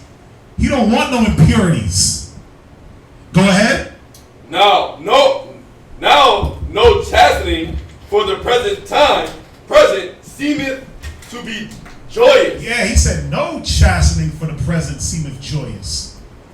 Well, things are not always what they seem. Because it don't seem good, but guess what? It's for our profit. Read on. But grievous. Right? Because, man, all the hurt and pain and the hurt and pain of loss is very grievous. Because you go through all the cycles of denial, anger, disbelief, but you feel betrayed. You go through all these emotions. You like, man, that mother, I can't believe it. Nigga sat here with me talking about Barakatah Yahweh. He gonna die for this and then he gone. How could he? Just feeling betrayed alone is like, wow. That feeling of betrayal, man, that carries a lot of demons. If you don't check it, you be wanting to kill a mug. Even when you know it's coming. Even when you know it's coming. But that's the problem. We don't look at it to come. We don't look at who it's going to come from because we really don't know. We're not supposed to know. And even if we do, there's nothing you can do about it but go through the process like Yahweh Shai. Yahweh Shai knew that Judas was going to betray him when he picked him. And he still picked him. He still let him ride. And he had to go through that betrayal, man. You think Yahweh Shai wasn't hurt? He was hurt before it happened. All that sorrow and pain, that was part of it. That betrayal. Read on. Nevertheless, afterward. After what? Afterward. See, nevertheless, after you go through your grieving process, after you go through the purge, read. It yielded the peaceable fruit. See, you're able to grow and flourish and prosper. After you go through the purge, here's the prosper part. You're going to yield the what? Peaceable fruit. Oh, wait. You're going to yield negative. Peaceable fruit. Well, I don't know if I can go through this. Peaceable fruit. Go ahead. Of righteousness. Of what? Of righteousness. Remember, righteousness is immortal. Go ahead. Unto them which are exercised. But the only way you get it is that you got to go through this process. You got to go through this, man. We have to. It's the only way we're going to get this fruit. Go to Romans 8:32. Romans 8:28. Salah. Come on. Man. Romans chapter 8, verse 28. Oh, yeah. I am getting through this. Go ahead. And we know that all things work together for good. Wait. Some things work. All things. Not the purging process. There's no way that is a good thing. All things. Go ahead. Work together for good to them that love Yahweh. See, you gotta love the Most High. You gotta love the process. The only way it works to your advantage to go through this is that you gotta love it. You gotta sit back and say, you know what? Yes, please give me more. Fill me up another cup. You can't run. You can't do the Jonah and the whale thing. I'm gonna run away from my purpose. I'm gonna run away from what the Most High has for me. Because then it's not gonna be to your benefit. He said all things work for the good to them that love the Most High. Read. To them who are called according to his purpose. Wait, according to their own purpose? According to his purpose. According to his purpose. What was his purpose? Well, he pulled it out in Isaiah. His purpose was for us to prosper. Go ahead. For whom he did foreknow. Right? He also did predestine. See, we were predestinated. Go ahead. To be conformed to the image of his son. To be conformed, changed to the image of his son, because when you came into truth, you were in the image of the world. And all the things that came with you were in the image of the world. And then what happened? You might have started changing and growing. You go from trooper, member, trooper, officer. Next thing you know, you're a 10-shield general. But what about your kids? What about your wife? Did they grow with you? Were they being conformed into the image of Christ? Or did they want to stay in the image of the world? Well, depending on what they wanted, the Most High said, okay, we're going to work with that spirit, or we're going to get that spirit out of here. Go ahead. That he might be the firstborn among many brethren. Go ahead. Moreover, whom he did predestine, right? Them he also called. Come on. And whom he called, right? Them he also justified. Read. And whom he justified, them he also glorified. Read verse 31. What shall we then say? What are we going to say about what we got to go through? If the Most High is putting us through this and it's good, go ahead.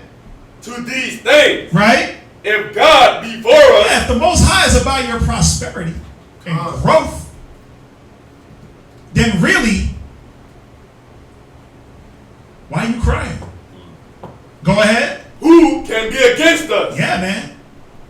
Who gonna really be against? If the Most High is for us, and He's the Father of spirits, and He knows best, and His thoughts is not our thoughts, what is really gonna be against us? Well, only yourself, because we hang on to the things we shouldn't. We try to clamp on to the negatives, not knowing. We do it unknowingly, man. 2 Corinthians 14 and 15. Salah. 2 Corinthians 4:15. Nope. Come on. 2 Corinthians 4:15. 2 Corinthians chapter 4 verse 15. For all things are for your sakes. All things are for what? Your sakes. All things are for our sakes, man.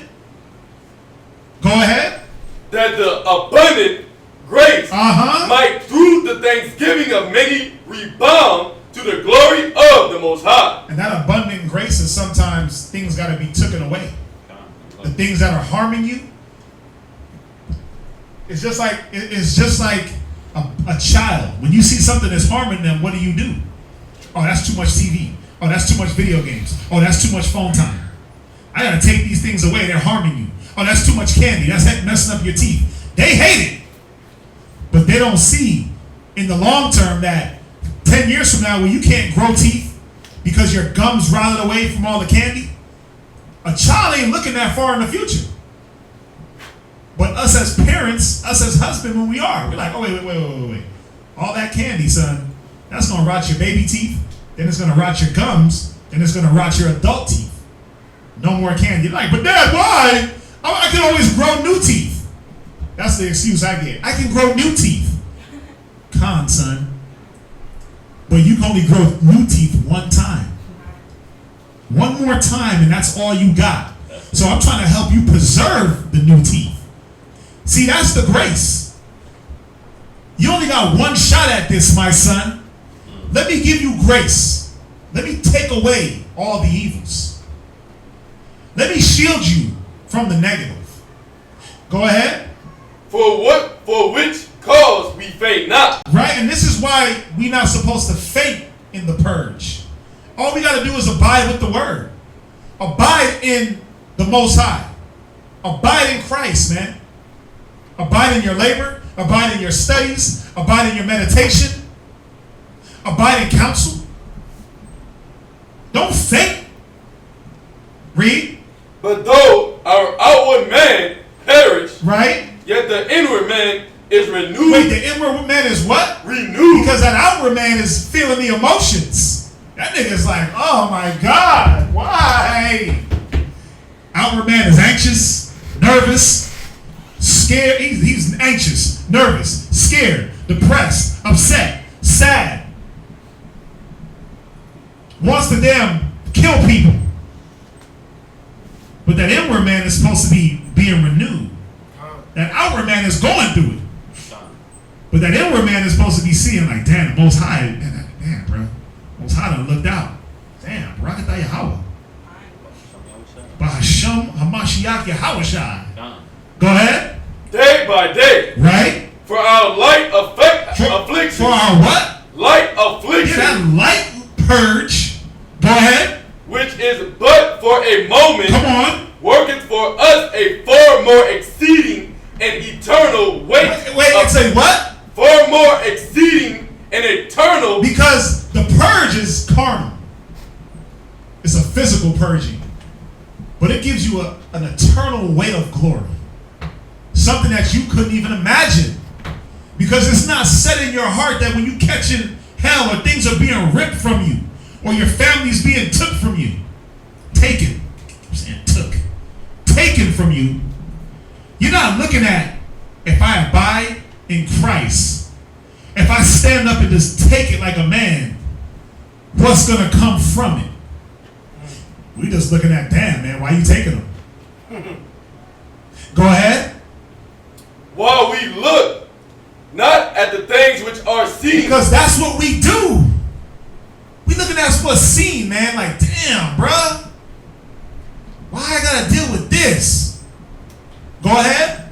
But at the things which are not seen. Go ahead. For the things which are not seen are temporal. No. Read that again. Read it from the top. You messed it up. Read it again. While we look not at the things which are seen. Read. But at the things which are not seen. Because that's what we're supposed to do. Not look at the things that are seen, but we're supposed to look into the spirit. Try to forecast and say, wait a minute, what does the Most High really want from me? Well, let me examine myself like he said. Am I abiding in my labor? Am I doing what the Most High requires? Am I leaning more to the things of the world, or am I seeking first the kingdom of heaven? Giving myself to the Spirit. Am I giving myself to the Spirit?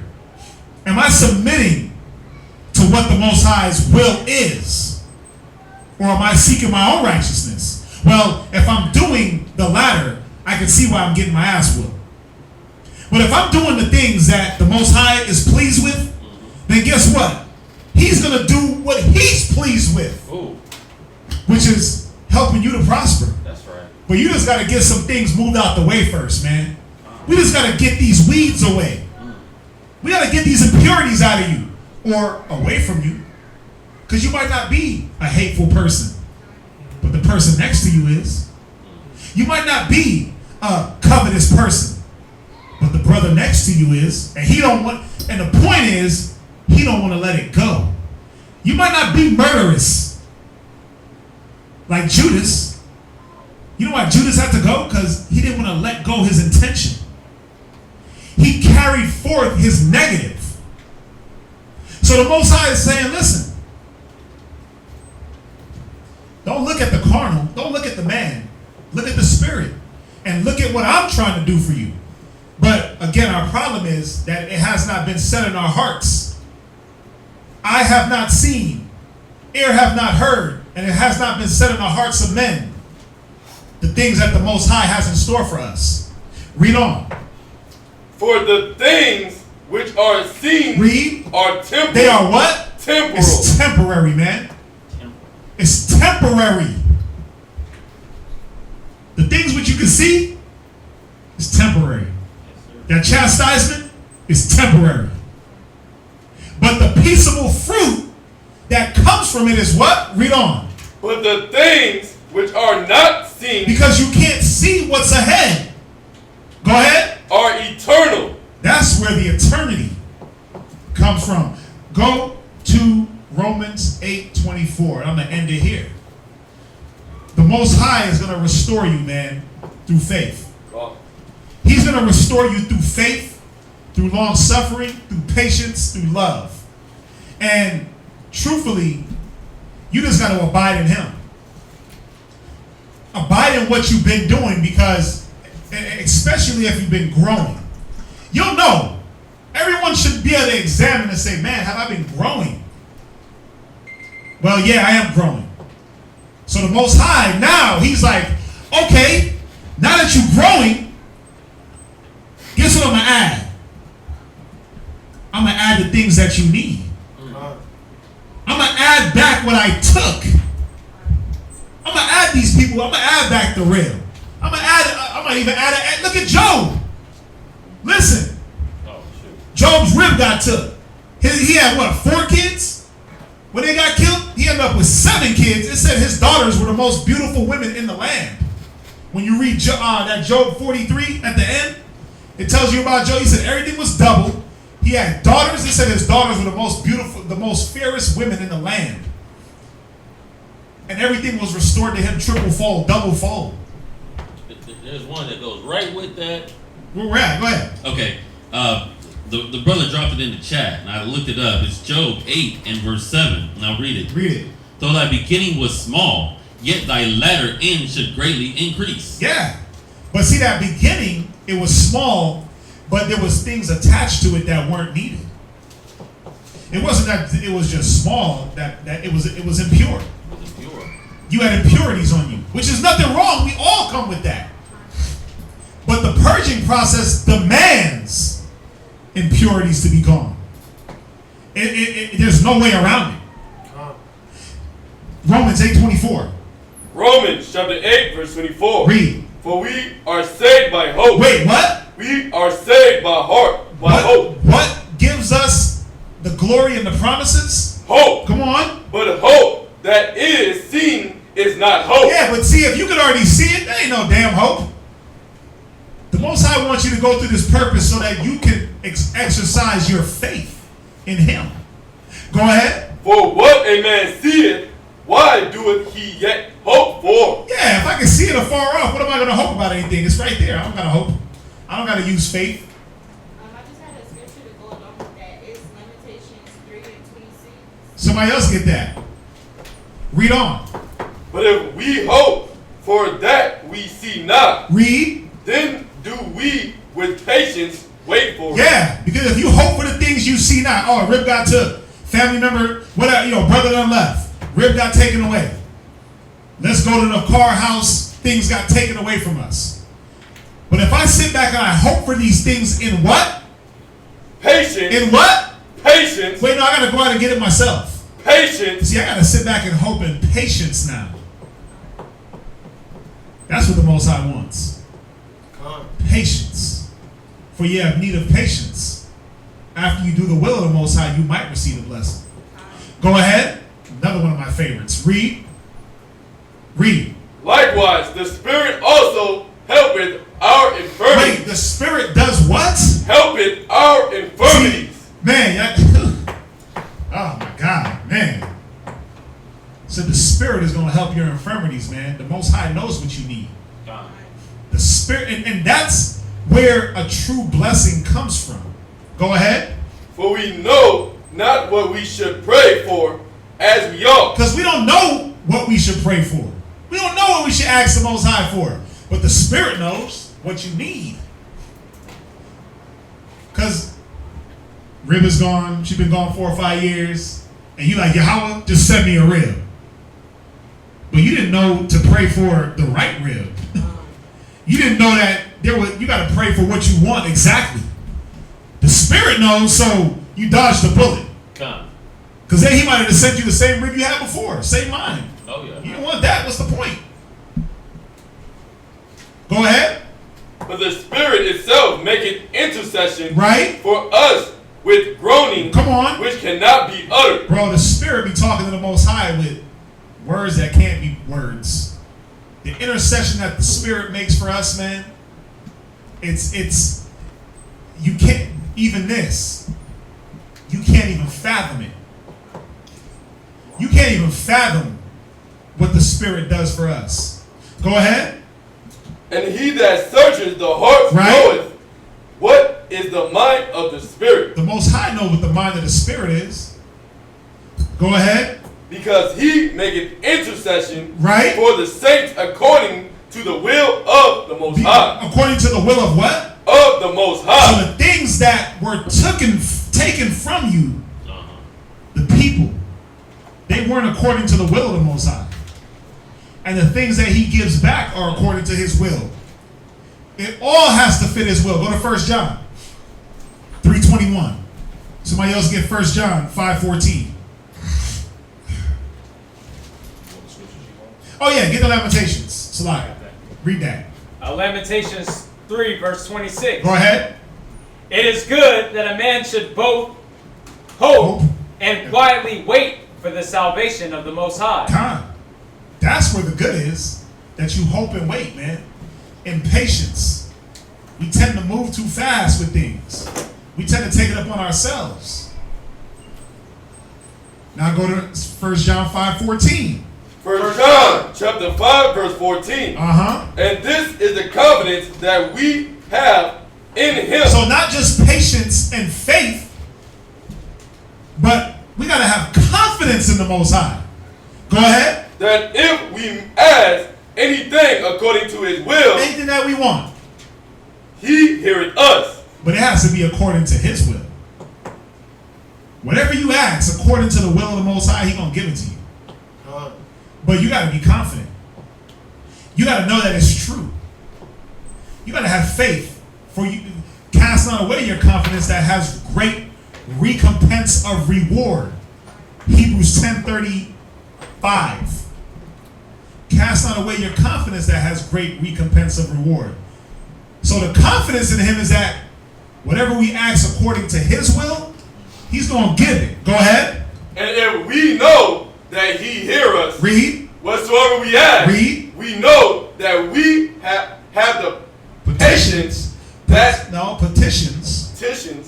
that we desire of him. Right. So if we know that he hears us, whatever we ask, whatever we petition of him, Yahweh, bless me with this, and this. As long as it's according to his will, you're going to have it.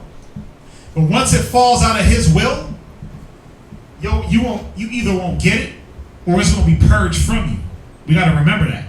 It's always about the will of the Most High. Now, if y'all are thinking, why does he take things? When does something fall out of his will? When it doesn't do what? I want to see if y'all are paying attention. Prosper. If it doesn't promote your prospering. Yeah, not if it doesn't prosper. If it's not about your expected end. If it's not about joy, peace, love, goodness, he gonna take it, man. If that car is causing you a problem, guess what? Taking it. If whoever's pulling you away from me, taking it. The house, the woman, the brother, the sister, the baby.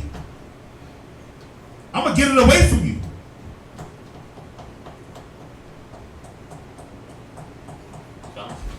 Go to John. Oh, was that it?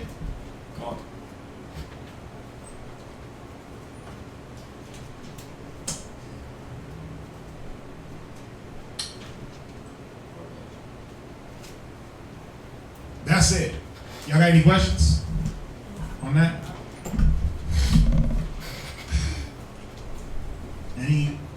Anything on the topic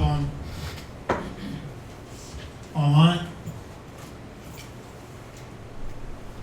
Just a reminder, man, that all loss ain't bad loss, man. Most High knows what he's doing. He knows what he's doing. He knows what he wants for us. Sometimes we just don't know what we want for us. And we do know what we want, but we think that it's in the form of the things that are here and now. A lot of the things that are better for us and prosperous for us and promoting our growth are in the future. You got to let go of the things that are choking you or holding you back or gonna sidetrack you. Y'all get that, right? Con. That's what he wants for us. Yeah. Please get where we at? Yeah, go there real quick. We got it like that. Give me Daniel chapter 7 and verse 27. And then we'll end it there. Come on, this is the glory. This is the finale. This is running across that checkered line. Come on, read it strong, read it with power. I mean, in short form, this is what the Most High wanted. I was going to hit Revelation 21. Yeah, that was going to be the long version. And go through the kingdom, and just. But think about it. I want to say something just even about that. The Most High gives us a description of the kingdom, but He says that it has not been set in the hearts of men. No. The glory. No eye had seen or ear had heard, but that He gives us a description of the kingdom on earth. So even in that description, bro, the description don't even do it justice. Revelation 21 don't even do the kingdom justice. Think about that. No eye had seen, no ear had heard. It's not even been put in our hearts. But then He gives you the description of the kingdom in Revelation 21. So imagine that description don't even do the kingdom justice. When you there and you standing there looking at that, it's beyond mind blowing. We can't fathom. Go ahead. Daniel 7, verse 27. And the kingdom and dominion and the greatness of the kingdom under the whole heaven. The power, the authority, the rulership. Go ahead. Shall be given to the people of the saints of the Most High. To who? The people of the saints of the Most High. Y'all, Yasha'Allah, Israel, the righteous of Israel. That 1/3 is given to you. This is what the Most High wants for us in the end. This is what He got planned and laid out, that He had set from the beginning, declaring the end. Read on. Whose kingdom is an everlasting kingdom. Read. And all dominions shall serve and obey Him. That's it on that. No questions? I'm glad you touched on this. I'm dealing with a major loss right now at SMH. We have to have patience. Yeah, Dorothy, major loss or minor loss, you just got to let the patience and let wisdom, you got to dwell in that and let the process happen. That's all it is. Go through the process. As much as it feels like it's about to hurt, as much as it's hurting, just go through the process. Remember, no chastising for the present seemeth joyous but grievous. But nevertheless, it yieldeth the peaceable fruit of righteousness to those that are exercised thereby. All right? It's only for a season, sister. It's only for a season. Yeah, only for a season. I just want to say to the brothers and sisters online that have been helping out the alms and offerings and things like that for just for here for Virginia. We appreciate it. I mean, we wouldn't be able to get half that done without y'all. So just want to reiterate that we're making a lot of progress, putting up walls and podium built, and you know, it's through the help of y'all, man. It's through the help of you guys. We definitely appreciate it. So just wanted to say that, you know, you can never say thank you enough. So we just want to say Tawada, keep doing what y'all been doing. Keep tuning in. Y'all are getting strong online. So just keep doing what y'all been doing, man. Keep abiding in that faith. All right? If that's it, we're going to end it there. We'll be back here on Wednesday, right? Yes, sir. Right. Everybody, let's salute them online. Let's say shalom. Shalom! Shalom. See y'all back here on Wednesday. Jesus is real, but you devils taught lies on Christ. So many lies that when we come with the truth, people think that the lies is the truth and that the truth is the lie. Who changed the truth for God into a lie? In English, Jesus Christ, in Hebrew, is Yahweh Shai. So do or die.